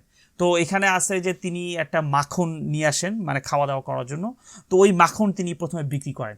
এই বিক্রি করার পর আস্তে আস্তে আস্তে আস্তে আস্তে আস্তে আলহামদুলিল্লাহ আল্লাহ সুবহানাহু ওয়া তাআলা তাকে অনেক ধনী বানান, এবং তারপর তিনি বিয়ে করেন এবং তিনি বিরাট বড় একজন ব্যবসায়িক হিসেবে মদিনাতে হন। তো দেখেন এটাই জিনিসটা হচ্ছে, যখন আপনি ওয়া ইয়াতাওয়াক্কাল আলাল্লাহি ফাহুয়া হাসবুহ, যখন আমরা আল্লাহ সুবহানাহু ওয়া তাআলার উপর যদি ভরসা করি, ফাহুয়া হাসবুহ মানে কোনো হিসাব ছাড়া আল্লাহ সুবহানাহু ওয়া তাআলা কোথার থেকে যে কী দিবেন আমরা কিছুই বুঝতে পারবো না। তো অবশ্যই এটা আমাদের মধ্যে অনেক সময় ইভেন আমার সাথে এরকম হয় যে আমরা অনেক সময় খুব বেশি স্ট্রেস হয়ে যায় যে কী হবে আসলে আল্লাহ সুবহানাহু ওয়া তাআলা আমাদেরকে টেস্ট নিচ্ছেন আর কি। তো যাই হোক, এই যে যত মানুষ আছে সাহাবায়ে কেরামরা আছেন তারা যে ইসলাম ধর্ম গ্রহণ করছেন তারা কুরাইশের আভিজাত্য লোক ছিলেন এবং তারা কিন্তু বিশিষ্ট জীবন তাদের মধ্যে ছিল। এবং এই প্রাথমিক পর্যায়ে যারা ইসলাম ধর্ম গ্রহণ করছিলেন তারা কিন্তু কিংবদন্তি ছিলেন ওই সময়, মানে পরবর্তীতে তারা বড় বড় লিডার হন যারা প্রথমে ইসলাম ধর্ম গ্রহণ করেন। এবং তারপরে আপনার আসছিলেন ইসলাম ধর্ম গ্রহণ করছিলেন, তিনি ছিলেন আব্দুল্লাহ ইবনে মাসউদ রাদিয়াল্লাহু আনহু। প্রথম যেই ব্যক্তি ইসলাম ধর্ম গ্রহণ করছেন এই আব্দুল্লাহ ইবনে মাসউদ রাদিয়াল্লাহু আনহু, যিনি কুরাইশদের মধ্যে অন্তর্ভুক্ত ছিলেন না, তিনি আবার দাসও ছিলেন না, তিনি ইয়ামানির এক শ্রেণীর দাস ছিলেন আর কি। আপনার বলতে গেলে ছোটোখাটো একজন দাস ছিলেন, কিন্তু ইয়ামানের ছিলেন। তিনি আসলে মক্কায় উকবা ইবনে আবু তার রাখাল হিসেবে তাকে হায়ার করা হয়েছিল আর কি। তো ইবনে মাসউদ রাদিয়াল্লাহু আনহু তার একটা সুন্দর একটা ঘটনা আছে, এই ঘটনাটা আমি আপনাদের সাথে শেয়ার করতে চাই। যে একদিন তিনি এই ঘটনাটা নিজেই বলতেছেন যে তিনি আসলে কিভাবে ইসলাম ধর্ম গ্রহণ করছেন। তো একদিন বলতেছেন যে আমি ভেড়ার সাথে ছিলাম, আমি ওদেরকে লালন পালন করতেছিলাম। তো অনেক দূরে দেখলাম যে দুইটা লোক আসতেছে। তো দুইটা লোক আসার পর তাদেরকে আমি বললাম যে আসতে দেখলাম, তখন ওই দুইজন লোকের মধ্যে একজন ছিলেন নবী করিম সাল্লাল্লাহু আলাইহি ওয়াসাল্লাম, আরেকজন ছিলেন আবু বকর রাদিয়াল্লাহু আনহু। তো তারা যে আসলে কে ছিল আমি ভালো করে চিনতে পারিনি। তো তখন নবী করিম সাল্লাল্লাহু আলাইহি ওয়াসাল্লাম এবং আবু বকর রাদিয়াল্লাহু আনহু আসলো। তারা আসার পর তখন আব্দুল্লাহ ইবনে মাসউদ রাদিয়াল্লাহু আনহুকে জিজ্ঞেস করলেন যে আচ্ছা ভাই, আমরা তো খুব পানি পিপাসার্থ, খুব তৃষ্ণার্ত, আপনাদের কাছে কি দুধ হবে? আমাদেরকে একটু দুধ দেন। তো ইবনে মাসউদ রাদিয়াল্লাহু আনহু তিনি বললেন যে ভাই, আমি খুবই সরি, আমি তো দুধ দিতে পারবো না, কারণ আসলে এটা তো আমার না, আমি তো একজনকে আমাকে হায়ার করছেন, এটা তো আমার অনুমতি নেই দেওয়ার। তো এই কথা বলার পর সুবহানাল্লাহ, দেখেন নবী করিম সাল্লাল্লাহু আলাইহি ওয়াসাল্লাম খুব পছন্দ করেন তাকে, যে কত সত্যতা। আপনি একটা জিনিস খেয়াল করে দেখেন, তিনি কিন্তু নন মুসলিম, তিনি কিন্তু মুসলিম হন নাই, কিন্তু তার মধ্যে যে এই যে সততা, তার মধ্যে যে অনেস্টি, এই জিনিসটাই, এই জন্য আপনি একটা জিনিস খেয়াল করে দেখবেন, কেউ যদি এখন পর্যন্ত মনে করেন যে ইসলাম মুসলিম ছিল না, তারা আগে নন মুসলিম ছিল, তারা এখন মুসলিম হয়েছেন, দেখবেন যে তাদের ব্যাকগ্রাউন্ডটা দেখবেন, তারা কিন্তু সত্যিকারের খুব অনেস্ট, তারা এত মিথ্যা কথা বলে না, তারা আপনার মনে করেন যে আমাদের মতন এত চগলখুরি করে না, তারা আমাদের মতন মনে করেন এত এই যে কি বলে যে গীবত যেটা বলা হয়, রেগে যাওয়া, মিথ্যা কথা বলা, এসব কিন্তু তারা করে না, তারা কিন্তু খুব অনেস্ট। আমি বেশিরভাগ দেখছি, আমার নিজের এক্সপিরিয়েন্সই অনেক আছে, যে আমি নিজেও দেখছি যে যারা ইসলাম ধর্ম গ্রহণ করছেন তাদের মধ্যে আমি দেখছি যে তারা ইভেন আমার ওয়াইফ, তার এক ফ্রেন্ড, সেও ইসলাম ধর্ম গ্রহণ করছেন, কিন্তু আমার ওয়াইফ আমার বলছেন যে সে বলে খুব ভালো একজন মানুষ ছিলেন। তো এটা বোঝা গেল যে যারা নন মুসলিম থেকে মুসলিম হয় তাদের আল্লাহ সুবহানাহু ওয়া তাআলা ঠাপ করে চুজ করেন না, তাদের অবশ্যই কোনো কৃতকর্মের জন্য আল্লাহ সুবহানাহু ওয়া তাআলা চুজ করেন। হতে পারে যে এই যে দেখেন আব্দুল্লাহ ইবনে মাসউদ রাদিয়াল্লাহু আনহু, তিনি কত সততা একজন মানুষ, যদিও তিনি নন মুসলিম, কিন্তু তিনি মিথ্যা কথা বলেন নাই, তিনি কোনো রকম আপনার মনে করেন যে এরকম একটা চগলখড়ি করেন নাই, অথবা আপনি মনে করেন যে প্রতারণা করেন নাই তার কি মালিকের সাথে, যে না ঠিক আছে তুমি দুধ খাও, এটা বলে নাই, কিন্তু তিনি বলছেন যে না, আমার দ্বারা তো সম্ভব না। তো এইটা নবী করিম সাল্লাল্লাহু আলাইহি ওয়াসাল্লাম খুব পছন্দ করছেন। তো যাই হোক, তো এরপরে নবী করিম সাল্লাল্লাহু আলাইহি ওয়াসাল্লাম তিনি বলেন আচ্ছা ঠিক আছে, তুমি আমাকে একটা কাজ করো, আমাকে দেখায় দাও যে এরকম বয়স্ক কোনো ছাগল আছে কিনা অথবা ভেড়া আছে কিনা যে কোনো দুধ দেয় না। তো আব্দুল্লাহ ইবনে মাসউদ রাদিয়াল্লাহু আনহু তিনি বললেন যে ওই যে ওখানে একটা ছাগল আছে, ওইখানে আপনি, ওইটা হচ্ছে বয়স্ক, ও কোনো দুধ দেয় না, ওর দুধ দেওয়ার বয়স শেষ। তো নবী করিম সাল্লাল্লাহু আলাইহি ওয়াসাল্লাম তখন তিনি দোয়া করলেন, তারপর তিনি যেখান থেকে দুধ বের হয় ওখানে তিনি হাত বুলাই দিলেন, তারপর একেবারে ওসমান রাদিয়াল্লাহু আনহু, আব্দুল্লাহ ইবনে মাসউদ রাদিয়াল্লাহু আনহু তার সামনে ওই দুধ হয়ে পূর্ণ হয়ে গেল। সুবহানাল্লাহ। তো দুধ যখন হয়ে গেল তখন এরপরে এটা একটা অলৌকিক ঘটনা আল্লাহর পক্ষ থেকে, এবং এখানে একটা হিকমত আছে। আপনি একটা জিনিস চিন্তা করে দেখেন, নবী করিম সাল্লাল্লাহু আলাইহি সাল্লাম কিন্তু এমন জায়গা থেকে দুধ বের করছেন, দুধটা বের করছেন যেখানে অলরেডি আপনার দুধ দেওয়া সম্ভব না, এই জন্য মালিক কিছু বলতেও পারবে না, কারণ এখান থেকে তো দুধই বের হতো না, এখানে ওই ছাগল তো দুধই দিচ্ছিল না। তো ওইখানে যেহেতু এখন যেটা একেবারে নষ্ট, ওইটা যদি কেউ যদি ঠিক করে দেয়, তো ওই ব্যাপারে তার কারোর কাছে অনুমতি নেওয়া লাগে না। তো এখানেও কিন্তু একটা হেকমত আমাদের এখানে বুঝতে হবে। তো আব্দুল্লাহ ইবনে মাসউদ রাদিয়াল্লাহু আনহু তিনি তখন মানে আকস্মিক মানে আশ্চর্য হয়ে গেলেন যে কি অবস্থাটা কি হয়ে গেল। তখন তিনি জিজ্ঞেস করলেন যে আপনি কে? তখন তাকে বলা হলো যে তিনি হলেন আমাদের নবী করিম সাল্লাল্লাহু আলাইহি ওয়াসাল্লাম এবং তিনি হচ্ছেন হযরত আবু বকর রাদিয়াল্লাহু আনহু। সো সুতরাং তৎক্ষণাৎ এই আব্দুল্লাহ ইবনে মাসউদ রাদিয়াল্লাহু আনহু তিনি ষষ্ঠ মানব হিসেবে ইসলাম ধর্ম গ্রহণ করেন এবং তিনি সেই সাহাবা রাদিয়াল্লাহু আনহু যার কথা আমাদের নবী করিম সাল্লাল্লাহু আলাইহি ওয়াসাল্লাম বলছেন যে যদি তোমরা যদি ঠিক মতন তোমরা যদি কোরআন পড়তে চাও তাহলে অবশ্যই তোমরা আব্দুল্লাহ ইবনে মাসউদের মতন কোরআন পড়ো। একটা ভালো করে যে চিন্তা করেন, কার উপর কোরআন নাজিল হয়েছে? আমাদের উপর, তাই না? কার মাধ্যমে কোরআন নাজিল হয়েছে? আমাদের নবী করিম সাল্লাল্লাহু আলাইহি ওয়াসাল্লাম উপর। নবী করিম সাল্লাল্লাহু আলাইহি ওয়াসাল্লাম বলেন নাই যে আমার কোরআন শোনো তারপর তোমরা পড়ার চেষ্টা করো, মানে সুন্দর করে পড়ার। তাহলে আব্দুল্লাহ ইবনে মাসউদ রাদিয়াল্লাহু আনহুকে আমাদের নবী করিম সাল্লাল্লাহু আলাইহি ওয়াসাল্লাম কতটা বেশি ভালোবাসতেন এবং আব্দুল্লাহ ইবনে মাসউদ রাদিয়াল্লাহু আনহু কত সুন্দর কোরআন পড়তেন সেটা কিন্তু এখানে আমরা বুঝতে পারি।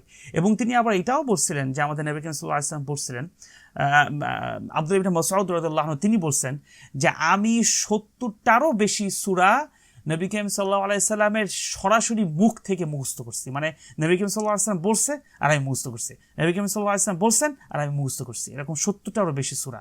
দেখেন না কত কষ্ট করছে তারা, তাই না? কত আলহামদুলিল্লাহ। তো যাই হোক, এরপরে যারা যেই ব্যাচটা ইসলাম ধর্ম গ্রহণ করেন তারা বেশিরভাগই দাস শ্রেণীর মানুষ ছিলেন, যারা মক্কার স্বাধীন মানুষ ছিলেন না। তাদের মধ্যে অনেকজন ইসলাম ধর্ম গ্রহণ করেন। তাদের মধ্যে সর্বাধিক বিখ্যাত যে ইসলাম ধর্ম গ্রহণ করছেন এর মধ্যে ছিলেন যে বিলাল রাদিয়াল্লাহু আনহু, বিলাল ইবনে রাবাহ রাদিয়াল্লাহু আনহু, খাবাব ইবনে আল আরত রাদিয়াল্লাহু আনহু, ইয়াসির রাদিয়াল্লাহু আনহু, তার স্ত্রী সুমাইয়াহ রাদিয়াল্লাহু আনহা এবং তার পুত্র আম্মার রাদিয়াল্লাহু আনহু। তো তারা হচ্ছে দাস ছিলেন কিন্তু তারা মুক্ত ছিলেন না। তো তারা ইসলাম এবং তারা হচ্ছে বিখ্যাত। একটা চূড়ান্ত একটা শেষ গল্প বলে আমি ইসলাম যারা ধর্ম করছেন তাদের নিয়ে আমি আলোচনা শেষ করতে চাই। যে এরপর আমি আরেকটা মানে নবী করিম সাল্লাল্লাহু আলাইহি সাল্লামের কি ওয়েতে তিনি ইসলাম প্রচার করতেন সেটা নিয়ে আলোচনা করবো ইনশাআল্লাহ। তো তার আগে এই ঘটনাটা আমি আপনাদের সাথে শেয়ার করতে চাই। এটা যে আব্দুল্লাহ আমর ইবনে আবাসা রাদিয়াল্লাহু আনহু তার সম্পর্কে। তিনি একজন ইয়ামানি ছিলেন। তিনি কিন্তু কুরাইশি অথবা মক্কার কোনো মানুষ ছিলেন, তিনি ইয়ামানি ছিলেন এবং এটা খুবই আকর্ষণীয় একটা গল্প আর কি। তো তিনি তার নিজের গল্প তিনি নিজেই বর্ণনা করতেছেন। তিনি বলতেছেন যে জাহিলিয়ার সময় আমি জানতাম যে মূর্তি পূজা জিনিসটা ভালো না, এই জন্য আমি এটাও জানতাম যে আমার যে জাতিরা তারা বিপদগামী, সুতরাং তাদের সাথে আমি কোনো সময় যোগ দিতাম না। তো একবার আমার কাছে সংবাদ এলো যে মক্কার কেউ একজন মানে নবী করিম সাল্লাল্লাহু আলাইহি সাল্লাম ইসলাম ধর্ম প্রচার করতেছেন। তো যেখানে নাকি বলা হচ্ছে যে মূর্তি পূজা জিনিসটা ভুল, এবং আমি তখন যেটা আমি সবসময় বলে আসতাম ওই জিনিসটাই উনি প্রচার করতেছেন। তো এইটা শুনে তার খুব ভালো লাগলো। তিনি তখন সাথে সাথে ইয়ামান থেকে কিন্তু মক্কা অনেক দূর, তো ইয়ামান থেকে মক্কা সে আস্তে আস্তে পার হয়ে গেল, পুরা পথ সে পার হলো। আর ওই সময় মক্কায় পার হওয়া তো জানেন, মানে ইয়ামান থেকে মক্কা যাওয়া অনেক সময়ের ব্যাপার। তো ওই মক্কা সে ভ্রমণ করলেন।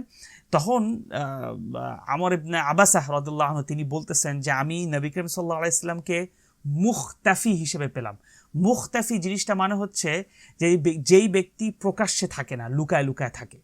হ্যাঁ, তো ওরকমভাবে তাকে পেলাম এবং তার সাথে আমি সুন্দর ব্যবহার করলাম এবং তার সাথে আমি সুন্দরভাবে কথাবার্তা বললাম এবং তাকে কথা বলতে গিয়ে একটা কথা জিজ্ঞেস করলাম যে আপনি আসলে কে? তখন নবী করিম সাল্লাল্লাহু আলাইহি ওয়াসাল্লাম বললেন যে আমি নবী সাল্লাল্লাহু আলাইহি ওয়াসাল্লাম। তখন আমি বললাম যে নবী মানেটা কি? তখন নবী করিম সাল্লাল্লাহু আলাইহি ওয়াসাল্লাম বললেন নবী মানে এমন একজন যাকে আল্লাহ সুবহানাহু ওয়া তাআলা প্রেরণ করছেন। তো সুতরাং আমি জিজ্ঞেস করলাম যে আপনাকে কিসের মাধ্যমে, মানে কি দিয়ে পাঠানো হয়েছে? তো নবী করিম সাল্লাল্লাহু আলাইহি ওয়াসাল্লাম তিনি বললেন যে আমাকে যেটার জন্য পাঠানো হয়েছে যে আত্মীয়তার সম্পর্ক পূর্ণ করতে হবে। আত্মীয়তার সম্পর্ক জিনিসটা ভালো করে বুঝতে হবে, কিন্তু আত্মীয়তার সম্পর্ক পূর্ণ করার জন্য, পরিবারের প্রতি সদাচরণ করার জন্য। দেখেন দ্বিতীয় কি বলছে? পরিবারের প্রতি সদাচরণ করার জন্য। তৃতীয় তিনি বলতেছেন যে সমস্ত মূর্তি পূজা ধ্বংস করে দেওয়ার জন্য, এবং 4 নাম্বার বলতেছে যে আল্লাহ সুবহানাহু ওয়া তাআলার জন্য, অনলি আল্লাহ সুবহানাহু ওয়া তাআলার জন্য কি ইবাদত করা। 4টা। তাহলে প্রথম হচ্ছে যে আত্মীয়তার সম্পর্ক, এই জন্য আমরা কোনো সময় আত্মীয়তার সম্পর্ক নষ্ট করতে পারবো না। নবী করিম সাল্লাল্লাহু আলাইহি ওয়াসাল্লাম প্রথমে বলছেন এটা ফরজ, রাখতেই হবে। সেকেন্ড তিনি বলতেছেন যে সদাচরণ করা। তাহলে বোঝা গেল যে আমরা যদি কোনো দাওয়াত দিতে চাই, অথবা যদি আমরা ইসলাম প্রচার করতে চাই, ইসলামের কথা বলতে চাই এবং ইসলামের পথে যদি থাকতে চাই, তাহলে আমাদের সদ্ব্যবহার করতে হবে। শেষ। এটা যেই মানুষই হোক না কেন সদ্ব্যবহার করতে হবে। থার্ড হচ্ছে যে কোনো রকম শিরিক করা যাবে না, মানে কি যেটা বললো যে মূর্তি পূজা।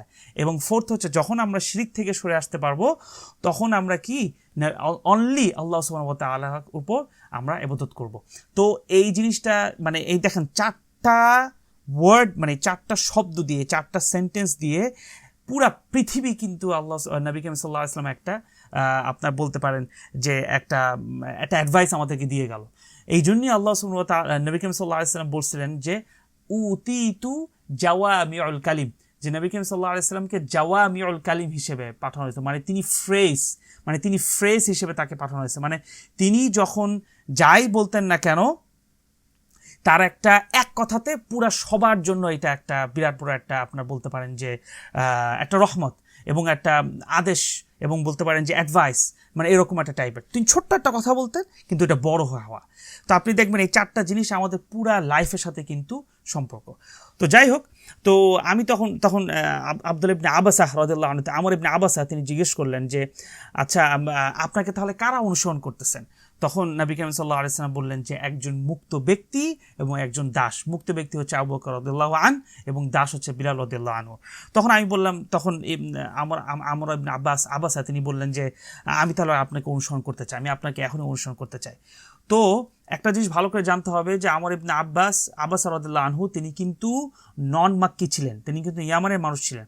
তো তখন আমাদের নবী করিম সাল্লাল্লাহু আলাইহি ওয়াসাল্লাম বললেন যে তোমার এখন এটা দরকার নাই, তোমার এখন এটা কি এই ইসলাম ধর্ম গ্রহণ করার দরকার নাই। কারণ তুমি কি দেখতে পাচ্ছ না যে আমার কি অবস্থা, যে আমাদের আমি নিজেদের মধ্যে লুকায় লুকায় আসি এবং দাওয়াত দিচ্ছি লুকায় লুকায়। তো আমি তো আর সবার সামনে দাওয়াত দিতে পারতেছি না। কারণ এখানে আল্লাহ নবী করিম সাল্লাল্লাহু আলাইহি ওয়াসাল্লাম কেন আমর ইবনে আবাসা রাদিয়াল্লাহু আনহুকে এই কথাটা বললেন, এই জন্য বলতেছিলেন যে কারণ তিনি যদি ইসলাম ধর্ম গ্রহণ করেন এবং মানুষের সামনে যদি বলা যায় যে আমি ইসলাম ধর্ম গ্রহণ করছি, তখন তাকে কিন্তু মানুষ মেরে ফেলবে, তখন কিন্তু মানুষ তাকে মেরে ফেলবে। তো এই জন্যই নবী করিম সাল্লাল্লাহু আলাইহি ওয়াসাল্লাম তাকে এই কথাটা বলেন নাই যে এখন তোমার ইসলাম ধর্ম, এভাবে তিনি বলেন যে তুমি একটু ওয়েট করো, আমি তো এখন লুকায় লুকায় দাওয়াত দিচ্ছি, একটু ওয়েট করো। তো এর প্রথম দিকে দাওয়াত ছিল একটু লুকায় লুকায়, নিজেদের মধ্যে দাওয়াত ছিল। তো সুতরাং তিনি আমর ইবনে আবাসা রাদিয়াল্লাহু আনহুকে বললেন তুমি তোমার লোকদের কাছে ফিরে যাও, এবং যখন শুনবে যে আমি আমার সম্প্রদায়ের উপর বিজয় হয়েছি, মানে আমি যখন বিজয় করব, তখন আমার কাছে ফিরে এসো। সুবহানাল্লাহ, মানে দেখেন কত সুন্দর নবী করিম সাল্লাল্লাহু আলাইহি ওয়াসাল্লামের দাওয়াতের সিস্টেমটা দেখছেন কত সুন্দর। যার যেটার জন্য যেটা প্রযোজ্য তিনি ঠিক সেইভাবে ইসলাম প্রচার করছেন। তো এখানে জিনিসটা বুঝতে হবে যে মেথোডোলজি যতই হয় না কেন, যতই আপনি বই লেখেন না কেন, এই পদ্ধতিতে আমাদের ইসলাম প্রচার করতে হবে, এই পদ্ধতি করতে হবে, এই পদ্ধতি, এত দরকার নাই। তো জাস্ট আমরা সিরাটা পড়ি, নবী করিম সাল্লাল্লাহু আলাইহি ওয়াসাল্লামের ফুল সিরাটা জানি, তাহলে আমরা বুঝতে পারবো যে কি কি পদ্ধতিতে আমাদের দাওয়াত দেওয়া উচিত। তো যাই হোক, তো এরপরে যখন আমর ইবনে আবাসা রাদিয়াল্লাহু আনহু তিনি বলতেছেন যে আমি ইয়ামানে ফিরে গেলাম আর অপেক্ষা করতে থাকলাম। দেখেন কত ইমানি শক্তি, মানে কত ইমানি শক্তি। এই জন্যই আসলে আল্লাহ সুবহানাহু ওয়া তাআলা নবী করিম সাল্লাল্লাহু আলাইহি ওয়াসাল্লামকে ওরকম একটা জায়গায় তিনি অবতীর্ণ করছেন আর কি। তো তিনি অপেক্ষা করতে থাকলেন, এবং আমি জানতাম, তিনি বলতেছেন আমর ইবনে আবাসা রাদিয়াল্লাহু আনহু তিনি বলতেছেন যে আমি জানতাম এই ইসলাম ধর্ম একদিন না একদিন বিজয় হবেই ইনশাআল্লাহ, এবং তাই আমি ওইখান থেকে ফিরে আসলাম। তারপর আমি যখন জানতে পারলাম যে আমাদের নবী করিম সাল্লাল্লাহু আলাইহি সাল্লাম মদিনায় চলে আসছেন হিজরত করে, তখন আমি চলে গেলাম মদিনাতে। দেখেন এত দিন ওয়েট করছে, তারপর মদিনাতে চলে গেল। তখন নবী করিম সাল্লাল্লাহু আলাইহি সাল্লাম মসজিদে প্রবেশ করলেন আমর ইবনে আবাস রাদিয়াল্লাহু আনহু, এবং তিনি বললেন ইয়া রাসূলুল্লাহ সাল্লাল্লাহু আলাইহি সাল্লাম, আপনি কি আমাকে চিনতে পারছেন, আমি কে? তখন নবী করিম সাল্লাল্লাহু আলাইহি সাল্লাম বললেন হ্যাঁ, আমি তোমাকে চিনতে পারছি, তুমি সেই ব্যক্তি যে মক্কায় আসছিল ইয়ামান থেকে। তখন এই বলে তখন তারপর আলহামদুলিল্লাহ আমর ইবনে আবাসা রাদিয়াল্লাহু আনহু তিনি ইসলাম ধর্ম গ্রহণ করেন, এবং তিনি তখন মুহাজিরুন হয়ে গেলেন। মুহাজিরুন মানে হচ্ছে তারা যারা হচ্ছেন আপনার মদিনায়তে হিজরত গ্রহণ করছেন, তাদেরকে বলা হয়েছিল মুহাজিরুন। তো এই হচ্ছে আমাদের ইসলাম ধর্ম গ্রহণের যারা যারা গ্রহণ করছেন তাদের নিয়ে আলোচনা করলাম। এখন আমি আপনাদের সামনে যেটা নিয়ে আলোচনা করতে চাই যে এই যে প্রাইভেটলি যে নবী করিম সাল্লাল্লাহু আলাইহি ওয়াসাল্লাম দাওয়াটা দিচ্ছেন, মানে প্রাইভেটভাবে, মানে গোপন গোপন গোপন বলা যায় না, লুকায় লুকায় যে দাওয়াতটা দিচ্ছেন, এটা কি?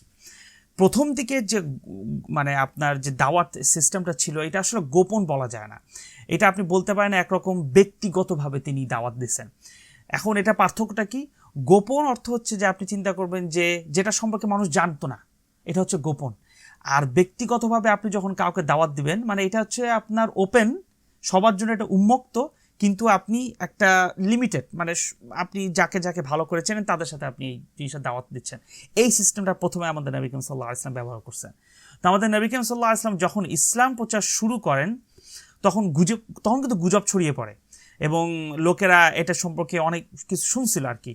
তো এটা আমরা মানে তখন এবং আমরা এটা এইভাবেও কিন্তু প্রমাণ পাই যে এটা কিভাবে সবার কাছে ছড়ায় পড়ছিল, যে আমর ইবনে আব্বাস রাদিয়াল্লাহু আনহু তিনি কিভাবে জানলেন যে এরকম একটা লোক আসছে ইসলাম প্রচার করতেছেন। তো এটা তো অবশ্যই তাহলে মানুষের মধ্যে ছড়ায় পড়ছিল, কিন্তু গুজব ছড়ায় পড়ছিল, কিন্তু এটা সত্যিকারের মানুষ ওইভাবে চিন্তা ভাবনা করে নাই যে এটা কি আসলে হচ্ছে নাকি না। তো এটা নিয়ে মানুষ আসলে ওইভাবে গবেষণা করে নাই ওই সময়টা, কারণ যেহেতু এটা লুকা হচ্ছিল। এই জন্য দেখবেন যে নবী করিম সাল্লাল্লাহু আলাইহি ওয়াসাল্লাম তিনি তখন আমর ইবনে আবাসাকে বলছিলেন যে এত তড়িঘড়ি করার দরকার নাই, একটু ওয়েট করো, এখনই তুমি ইসলাম ধর্ম গ্রহণ করো না, একটু সময় নাও, আগে আমরা বিজয় হই, তারপর তুমি ইসলাম ধর্ম গ্রহণ করো। তো এই জিনিসটা একটা ট্যাকটিস, যে প্রথম পর্যায়ে নবী করিম সাল্লাল্লাহু আলাইহি ওয়াসাল্লাম কেবলমাত্র ব্যক্তিগতভাবে ইসলাম প্রচার করেন। তিনি কেবল তার বন্ধুদের কাছে গিয়েছিলেন যাদের উপর তিনি নির্ভর করতে পারেন, তাদের কাছেই শুধু গেছিলেন। যার কারণে কি হয়েছিল যে জনগণের মাধ্যমে, জনসাধারণের মাধ্যমে কোনো রকম ঝগড়া বিবাদ হয় নাই, কারণ মানুষের জনসাধারণের সামনে তো যায় নাই। নবী করিম সাল্লাল্লাহু আলাইহি ওয়াসাল্লাম 3 বছর ধরে তিনি এই জনগণের কাছে যাওয়া ছাড়াই ইসলাম প্রচার করেন। তিনি হজ যাত্রীদের কাছে এবং মক্কার মানুষদের কাছে, এমনকি তার নিজের আত্মীয়দের কাছেও ওইভাবে প্রচার করেন নাই। যে আত্মীয়রা মনে করেন যে ইসলামের কথা শুনলেই না করে দেবে, এরকম আত্মীয়দের কাছেও তিনি যান নাই। যেমন মনে করেন আবু লাহাব, আবু জাহাল, তাদের কাছে কিন্তু যায় নাই, কারণ নবী করিম সাল্লাল্লাহু আলাইহি ওয়াসাল্লাম জানে যে তারা ইসলাম ধর্ম গ্রহণ করবে না, এই জন্য যায় নাই। তো অবশ্যই আবু লাহাব, আবু জাহাল তারা এই সম্পর্কে জানতো যে এরকম কেউ তার এরকম ভাতিজা এরকম কাজ করতেছে, কিন্তু তারপরও তারা এই ব্যাপারে কোনো মাথা ঘাটায় না, এই কারণ মক্কার মধ্যে জোরালোভাবে এইটা কোনো রকম প্রচার হয় নাই এবং তাদের ব্যবসা বাণিজ্য কোনো রকম ঝামেলা হয় নাই। তো এই জন্যই এটা আপনার ছিল প্রাইভেটলি, মানে লুকিয়ে লুকিয়ে যে দাওয়াতটা। তাহলে এখন আপনার কোয়েশ্চেন আসতে পারে যে এই ব্যক্তিগতভাবে যে দাওয়াতটা এটা কেমন ছিল, এটা কেন ছিল, কেন ব্যক্তিগতভাবে এটা দাওয়াতটা দিল, এটা কারণটা কি? এগুলো অনেকগুলো কারণ হতে পারে, যে কোনো একটা কারণ আপনার কাছে তুলে ধরি। যে এই ব্যক্তিগত দাওয়াতের ফলে মুসলমানরা এবং কুরাইশদের মধ্যে কোনো রকম দ্বন্দ্ব সৃষ্টি হয় নাই, কোনো অত্যাচার কিছু হয় নাই, কোনো রকম হুমকিও কিছু হয় নাই। কেউ ইসলাম ধর্মে রূপান্তরিত যখন হয়েছে তখন তারা প্রকাশ্যভাবে কোনো রকম ঘোষণাও দেয় নাই, তারা নিজেদেরকে নিজেই নিয়ে রাখছেন এবং সমাজের মধ্যে গিয়ে আবার এসব কিছু বলেও নাই। তো প্রথম 3 বছর এরকম কোনো রকম অত্যাচার, কোনো রকম নিপীড়ন কিছুই হয় নাই, কারণ যেহেতু মানুষের কাছে ওইভাবে বলে নাই। তো মুসলমানদের মধ্যে এটা ইসলাম ধর্মকে শেখানো হচ্ছিল, মানে মুসলমানদের মধ্যে এটা শেখানো হচ্ছিল যে যে ইসলাম জিনিসটা কি, ইসলাম কিভাবে আসছে, ইসলামকে আমাদের কিভাবে শিখতে হবে, এই জিনিসটা নিয়ে তখন বেশি মুসলমানরা ব্যস্ত ছিল প্রথম 3 বছর। এবং এর মাধ্যমে কারণ এরপরে আস্তে আস্তে কিন্তু ইসলাম ধর্ম আস্তে আস্তে তাদেরকে কিন্তু বিভিন্ন রকম নির্যাতনে যেতে হবে। হ্যাঁ, সামনে তো 3 বছর পর তো অনেক নির্যাতন হবে না মক্কায়, যখন প্রকাশ্য ইসলাম প্রচার করা শুরু হবে। তো ওই নির্যাতন যেন ঠেকায় রাখতে পারবে, এই জন্য নিজের মনকে তো ঠিক করতে হবে। তো ওই জন্য 3 বছর ধরে তাদের মনকে ঠিক করছে। আরেকটা জিনিস বোঝায় যে কিছু পরিস্থিতিতে কি, মানে এটা আমাদের জন্য, যে কিছু পরিস্থিতিতে গোপনে দাওয়াত দেওয়া জায়েজ। রাজনৈতিক অবস্থা যদি খুবই ভয়াবহ হয় অথবা যদি এরকম উত্তেজনামূলক যদি রাজনৈতিক অবস্থা হয়, তখন আপনার দাওয়া সম্পর্কে আপনাকে সবসময় সতর্ক থাকতে হবে যে কীভাবে দাওয়াত দেওয়া উচিত। যেমন মনে করেন যে একটা উদাহরণ, যেমন যে 20 থেকে 30 দশকের সময় যখন কমিউনিজম ক্ষমতায় আসছিল, তখন কিন্তু ওই কমিউনিজমরা যদি কেউরে দেখতো মুসলমান, তাকে হত্যা করে ফেলতো। তো এই তাদের অত্যাচার থেকে ভয় থাকার কারণে, তাদের থেকে দূরে সরে যাওয়ার কারণে তখন এরকম কিন্তু উচিত ছিল না যে ইসলাম প্রচার করা। তাই এই জন্য ইসলাম ওইভাবে প্রচার করে নাই, তখন ওই প্রাইভেটভাবে থাকাই বেটার, মানে ব্যক্তিগতভাবে থাকাই বাবা, যদি এরকম যদি রাজনৈতিক অবস্থা হয়। আর আরেকটা জিনিস আপনি চিন্তা করে দেখুন যে যারা প্রথমের দিকে ইসলাম ধর্ম গ্রহণ করেছিলেন তারা কিন্তু নেতা, সামাজিকভাবে অনেক প্রভাব বিস্তার করছিলেন, এবং তারা কিন্তু কাফেরদের জন্য জম ছিলেন, মানে ভয়ানক। যেমন খালিদ, আপনি জানেন যে ওসমান রাদিয়াল্লাহু, আবু বকর রাদিয়াল্লাহু আনহু, তারা সবাই ভয় পাইতো কিন্তু কাফেরদেরকে, না কাফেররা তাদেরকে ভয় পেত। তো পরবর্তীকালে অনেক মানুষ ইসলামে রূপান্তরিত হন, কিন্তু তাদের সবাই কিন্তু আমরা নাম জানি না। আমরা জানি যে প্রায় 1 লক্ষেরও বেশি কিন্তু সাহাবায়ে কেরাম রাদিয়াল্লাহু আনহু ছিলেন, কিন্তু আমরা হাতে গোনা মাত্র 5,000-এর মতন সাহাবায়ে কেরামদের নাম জানি। কারণ কি? কারণ ওই যেই 5,000 আছেন সাহাবায়ে কেরামরা আছেন, তারা ছাড়া অন্যরা যারা ইসলাম ধর্ম গ্রহণ করছিলেন তারা মাঝে মাঝে নবী করিম সাল্লাল্লাহু আলাইহি ওয়াসাল্লামের সাথে ছিলেন, কোনো সময় হজের সময় ছিলেন, কোনো সময় কোনো একটা যুদ্ধের মধ্যে ছিলেন। এই জন্যেই এই জিনিসটা হওয়ার কারণে তাদের মধ্যে ওই রকমভাবে আপনার বিস্তার লাভ করে নাই। তো যাই হোক, তো এইটাও একটা, এবং আরেকটা জিনিস যে এই প্রাথমিকভাবে যখন আপনার ইসলাম ধর্ম চলতেছিল তখন তাদের ইসলাম ঈমান তাদের অনেক শক্ত ছিল। যারা প্রাথমিকভাবে ইসলাম ধর্ম গ্রহণ করছেন তাদের মধ্যে ঈমানটাও ছিল অনেক বেশি শক্ত। আরেকটা জিনিস যেটা আমরা জানতে পারি যে প্রাথমিক পর্যায়ে যারা ইসলাম ধর্ম গ্রহণ করছিলেন তারা বেশিরভাগই ছিলেন হচ্ছে নিম্নবর্গের মানুষ, মানে নিম্নবর্গের লোক ছিলেন, মানে নিম্নবিত্ত ছিলেন। যেমন আম্মার ইবনে ইয়াসির রাদিয়াল্লাহু আনহু, বিলাল রাদিয়াল্লাহু আনহু, তারা তো এরকমই ছিলেন যে নিম্নবর্গের, মানে দাস টাইপের মানুষ ছিলেন। আর এটা যে কোনো ধর্মের ক্ষেত্রেও কিন্তু এটা সাধারণ নিয়ম যে প্রথমে নিম্নবিত্ত মানুষরা তারা প্রথমে ইসলাম, মানে কোনো নতুন কিছুতে ভালো জিনিস তারা আগেই এটা গ্রহণ করে নেয়। যেমন আপনারা জানেন যে রোমের সম্রাটের কাছে যখন রোমের সম্রাট যে হেরাক্লিয়াস, এই নিয়ে আমি ঘটনা বলছিলাম সালমান ফার্সি রাদিয়াল্লাহু আনহু, তার ঘটনা বলার সময় যে রোমের যে সম্রাট হেরাক্লিয়াস, তার কাছে যখন নবী করিম সাল্লাল্লাহু আলাইহি সাল্লাম চিঠি পাঠাইছিলেন তখন আবু সুফিয়ানকে 10টা কোয়েশ্চেন করছিল এই হেরাক্লিয়াস। ওই 10টার মধ্যে একটা কোয়েশ্চেন ছিল যে এই যে তোমাদের নবী করিম সাল্লাল্লাহু আলাইহি সাল্লাম তাদেরকে কারা ফলো করতেছে, ধনীরা কি ফলো করতেছে নাকি গরিবরা ফলো করতেছে? তখন আবু সুফিয়ান বলছিল যে রাদিয়াল্লাহু আনহু, তিনি বলছিলেন যে দুর্বল এবং গরিব মানুষেরা ফলো করতেছে। তো হেরাক্লিয়াস তখন সে বলতেছিল, ও আচ্ছা, তাহলে এই ধর্ম সত্য, কারণ গরিবরা এবং দুর্বল মানুষরা যেহেতু এটা ফলো করছে তাহলে এটা সত্য। কারণ ধনী মানুষরা সাথে সাথেই কিন্তু কোনো জিনিস নিয়ে নেয় না। মনে করেন আমার কাছে যদি অনেক টাকা পয়সা থাকে, আমি যদি অনেক ধনী হই, আমার কাছে যদি এরকম যদি একটা ধর্মের কিছু একটা যদি আসে, তখন আমি চিন্তা করবো, হায়, আমি যদি এখন যদি এই ধর্মের কাছে যাই তাহলে তো আমার পাওয়ার থাকবে না, যেটা এই হেরাক্লিয়াসের মধ্যে হয়েছিল। সে সব জানতো যে ইসলাম ধর্ম সত্যি, সব সত্যি, তারপরও সে ইসলাম ধর্ম গ্রহণ করে নাই, কারণ সে মনে করছিল আমার পাওয়ার চলে যাবে। তাই তো এই জন্য আল্লাহ সুবহানাহু ওয়া তাআলা তিনি কোরআনে ডাইরেক্ট বলছেন এইটা ব্যাপারে যে ফাকালাল মালাউল্লাযীনা কাফারু মিন কওমিহি মা নারাকা ইল্লা বাশারাম মিথলানা ওয়া মা নারাকা তাবাআকা ইল্লা আল্লাযীনা হুম আরাযিলুনা বাদিয়ার রা।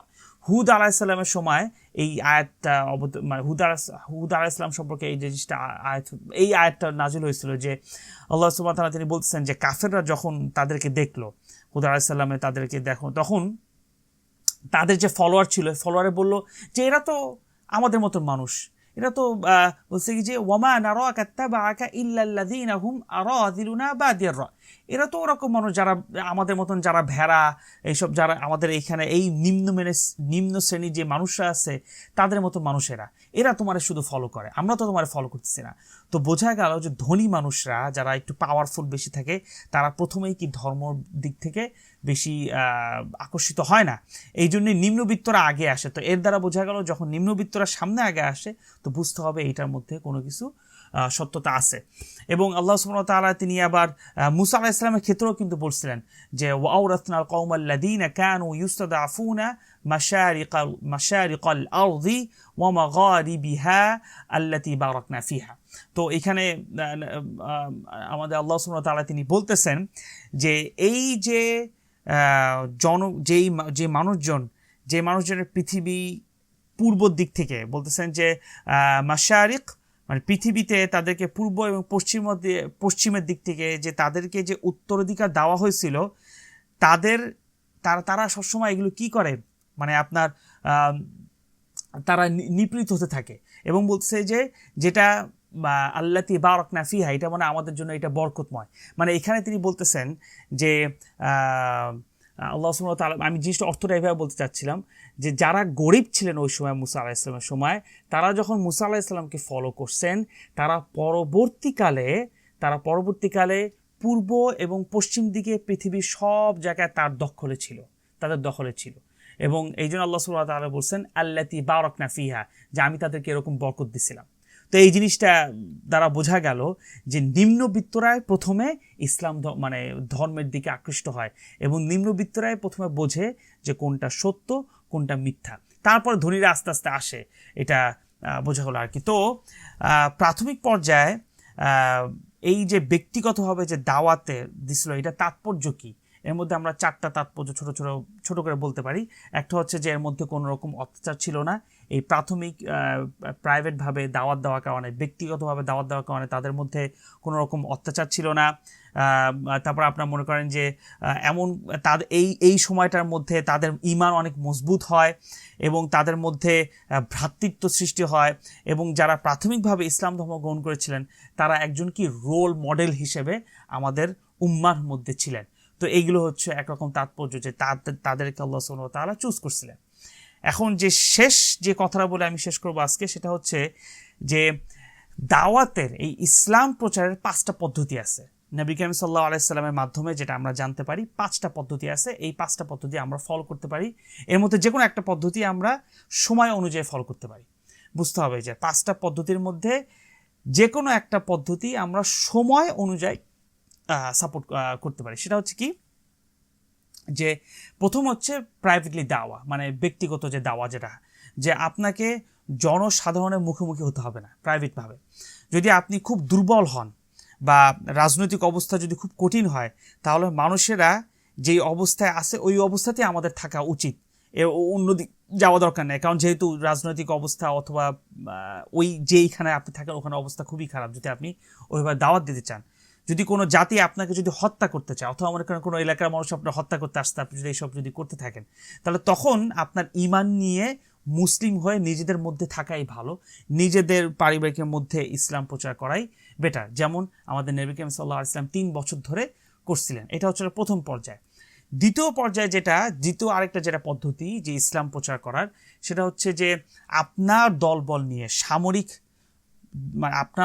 নিয়ে সাধারণভাবে দাওয়াত দেওয়া, কোনো রকম দ্বন্দ্ব ছাড়া। বুঝতে হবে, কোনো রকম দ্বন্দ্ব ছাড়া। সেটা কীরকম? যে আপনাকে শান্তিপূর্ণভাবে ইসলাম প্রচার করতে হবে, শান্তিপূর্ণভাবে।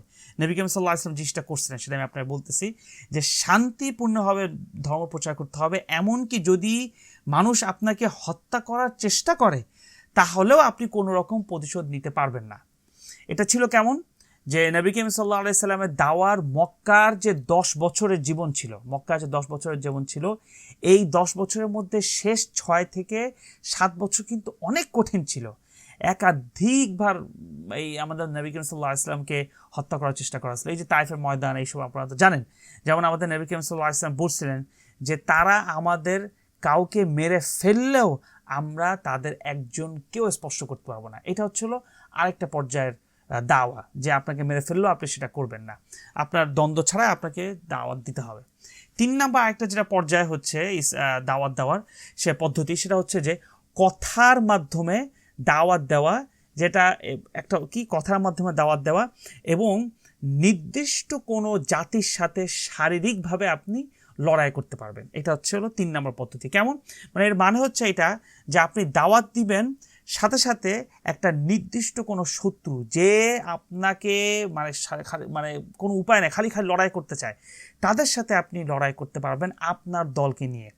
যেটা হিজরতের পরে প্রথম 6 বছর এটা হয়েছিল, যখন নবী করিম সাল্লাল্লাহু আলাইহি ওয়াসাল্লাম মক্কা থেকে মদিনায় গেছিলেন।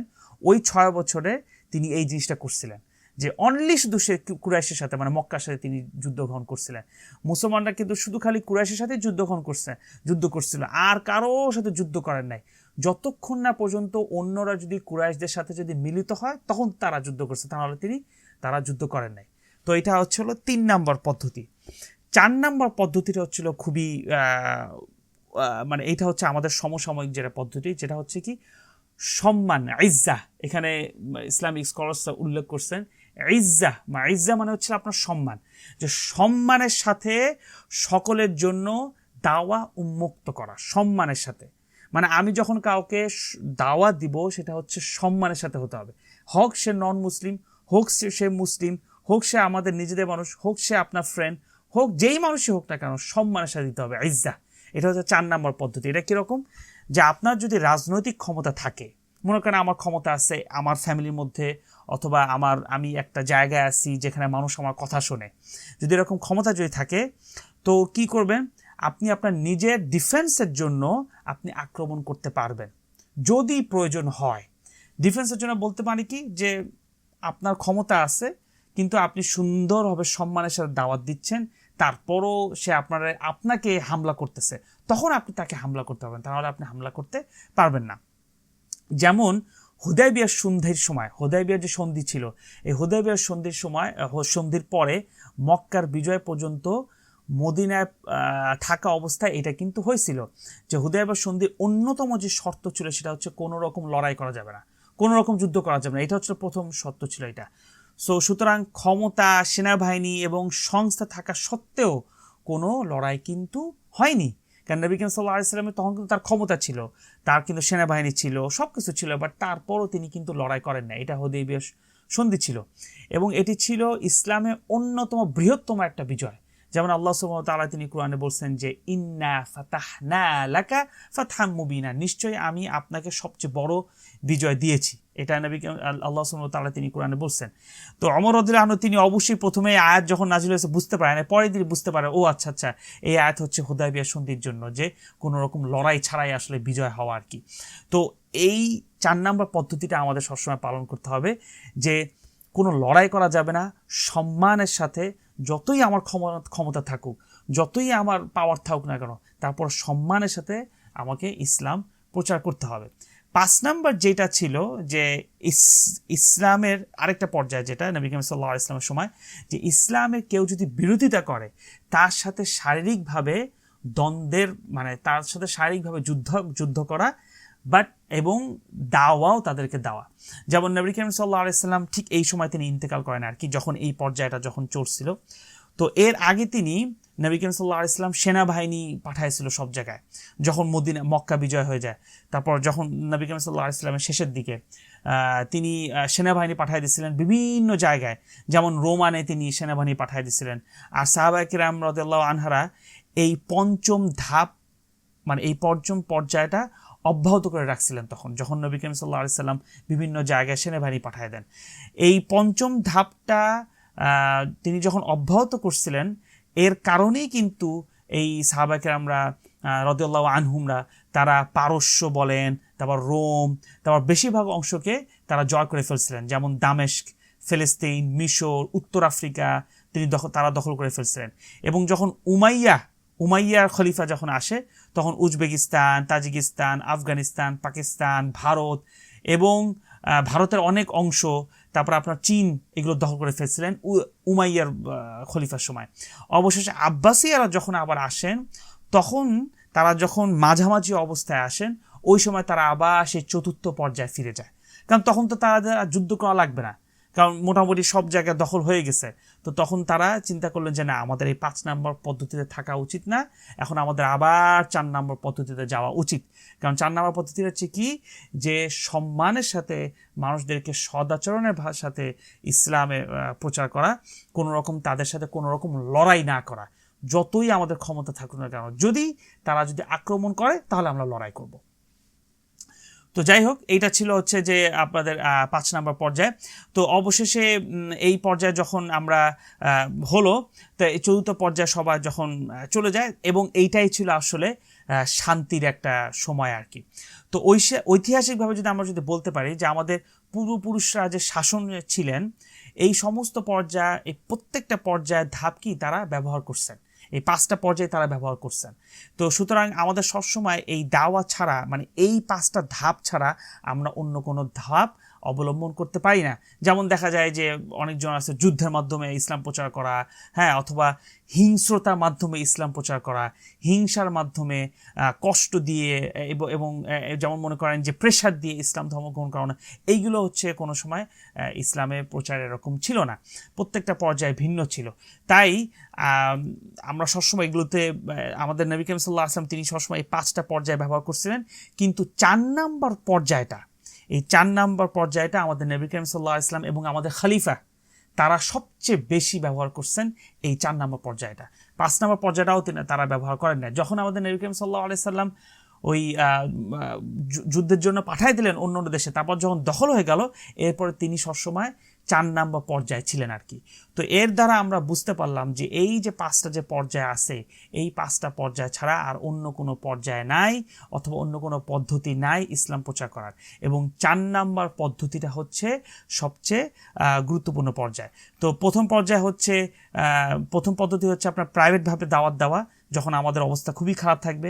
দ্বিতীয় পর্যায় হচ্ছে যে আপনি মানুষদেরকে দাওয়াত দিবেন, কিন্তু দাওয়াতটা থাকবে হচ্ছে আপনার লোকদের মাধ্যমে, কিন্তু শান্তিপূর্ণভাবে দাওয়াত দিতে হবে, কোনো মানুষকে হার্ট করতে পারবেন না, যদিও তারা আমাদেরকে হার্ট করে। 3 নাম্বার হচ্ছে এমন যে কথার মাধ্যমে দাওয়াত দেওয়া, এবং যদি কোনো নির্দিষ্ট কোনো শত্রু আমাদেরকে আক্রমণ করে তখন আমরা সেটা আক্রমণ করতে পারবো। এবং 4 নাম্বার যেটা হচ্ছে যে কোনো রকম 4 নাম্বার যে পর্যায়টা, সেটা হচ্ছে সম্মানের সাথে মানুষদেরকে ইসলামের প্রচার করা। এবং যদি আপনার যদি ক্ষমতা থাকে, যে আপনার অনেক ক্ষমতা আছে, কিন্তু কেউ যদি আপনাকে যদি হামলা করতে আসে ডিফেন্সের জন্য, আপনি হামলা করতে পারবেন, তাহলে আপনি কোনো রকম আক্রমণ করতে পারবেন না।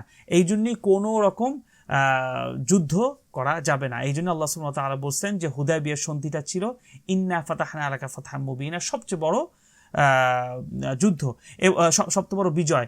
এর দ্বারা বোঝা গেল যে ইসলাম যুদ্ধকে প্রশ্রয় দেয় না, ইসলাম হিংস্রকে প্রশ্রয় দেয় না, ইসলাম সদাচরণের মাধ্যমে ইসলাম প্রচার করাকে ইসলাম কি আসলে মেইন আশ্রয় দেয় আর কি।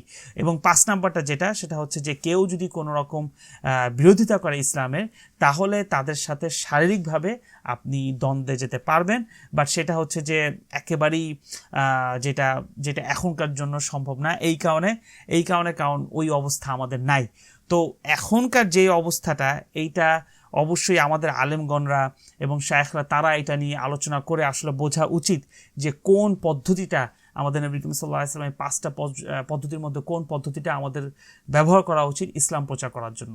কিন্তু আমাদের পুরা খলিফারা যতটা ছিলেন নবী করিম সাল্লাল্লাহু আলাইহি ওয়াসাল্লামের সময় ছিলেন, বেশিরভাগ সময় তারা এই 4 নাম্বার পদ্ধতিটা ব্যবহার করছেন ইসলাম প্রচার করা, যেটা হচ্ছে কি সম্মানের সাথে সদাচরণের সাথে ইসলামকে দাওয়াত দেওয়া, ইসলাম প্রচার করা, কোনো রকম ক্ষতি না করা, যতক্ষণ না পর্যন্ত কেউ আমাকে ফিজিক্যালি হামলা করবে তা রক্ষা করার জন্য আমি যুদ্ধ করতে পারবো, তা নাহলে একেবারেই সম্ভব না। একেবারে পুরো লড়াই ছাড়া এবং কোনো রকম কষ্ট ছাড়া ইসলামকে প্রচার করতে হবে। এইটাই হচ্ছে আসলে আমাদের আজকে কথা বলার কথা ছিল। আমি এই নিয়ে আজকে আলোচনা করতে চাইছিলাম যে নবী করিম সাল্লাল্লাহু আলাইহি ওয়াসাল্লাম কিভাবে তার সাহাবায়ে কেরাম ইসলাম ধর্ম গ্রহণ করলেন, এবং এই যে 6 জন মানুষ যে ইসলাম ধর্ম গ্রহণ করছেন, আমাদের অবশ্যই ওই নামগুলো মুখস্থ থাকা উচিত।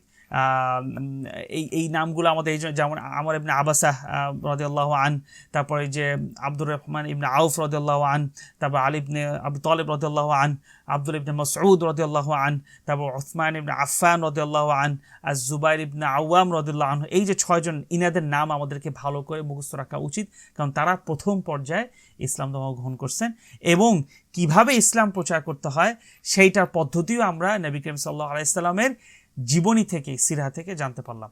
তো আমার জন্য দোয়া করবেন খাস করে, আমিও আপনার জন্য খাসভাবে দোয়া করি আপনাদের জন্য। ইনশাল্লাহ আমরা নেক্সট উইকে আবার একসাথে হব ইনশাল্লাহ, এবং তখন আমরা ইসলামকে নিয়ে কিভাবে সামনে আরও অগ্রসর হলো, কিভাবে আস্তে আস্তে প্রকাশিত হলো, কিভাবে প্রকাশ্যে ইসলাম প্রচার করা হলো, সেটা নিয়ে আমরা আলোচনা করবো ইনশাআল্লাহ। এই পর্যন্ত আপনারা ভালো থাকবেন। আপনাদেরকে জাযাকুমুল্লাহ খায়রান যে আপনারা কষ্ট করে আসছেন। আমি তো ছোট মানুষ, আপনারা তো আলহামদুলিল্লাহ আপনাদের অনেক কাজ থাকে, আপনারা এত বড় আপনাদের ফ্যামিলি, সেইগুলো কাজ রেখে 1.5 ঘন্টা ঘন্টার জন্য এখানে বসা, এটা আল্লাহর রহমত, এবং আমি দোয়া করি যাতে যেন আমরা একসাথে যেন জান্নাতে যেতে পারি এই উসিলায়। এই জন্য আমার জন্য খাসভাবে দোয়া করবেন, আমি আপনাদের জন্য দোয়া করি। এই বলি শেষ করতেছি, সুবহানাল্লাহি ওয়া বিহামদিহি সুবহানাল্লাহিল আযীম, আশহাদু আল্লা ইলাহা ইল্লাল্লাহু ওয়া আশহাদু আন্না মুহাম্মাদান আবদুহু ওয়া রাসূলুহু। ওয়াসসালামু আলাইকুম ওয়া রাহমাতুল্লাহি ওয়া বারাকাতুহু।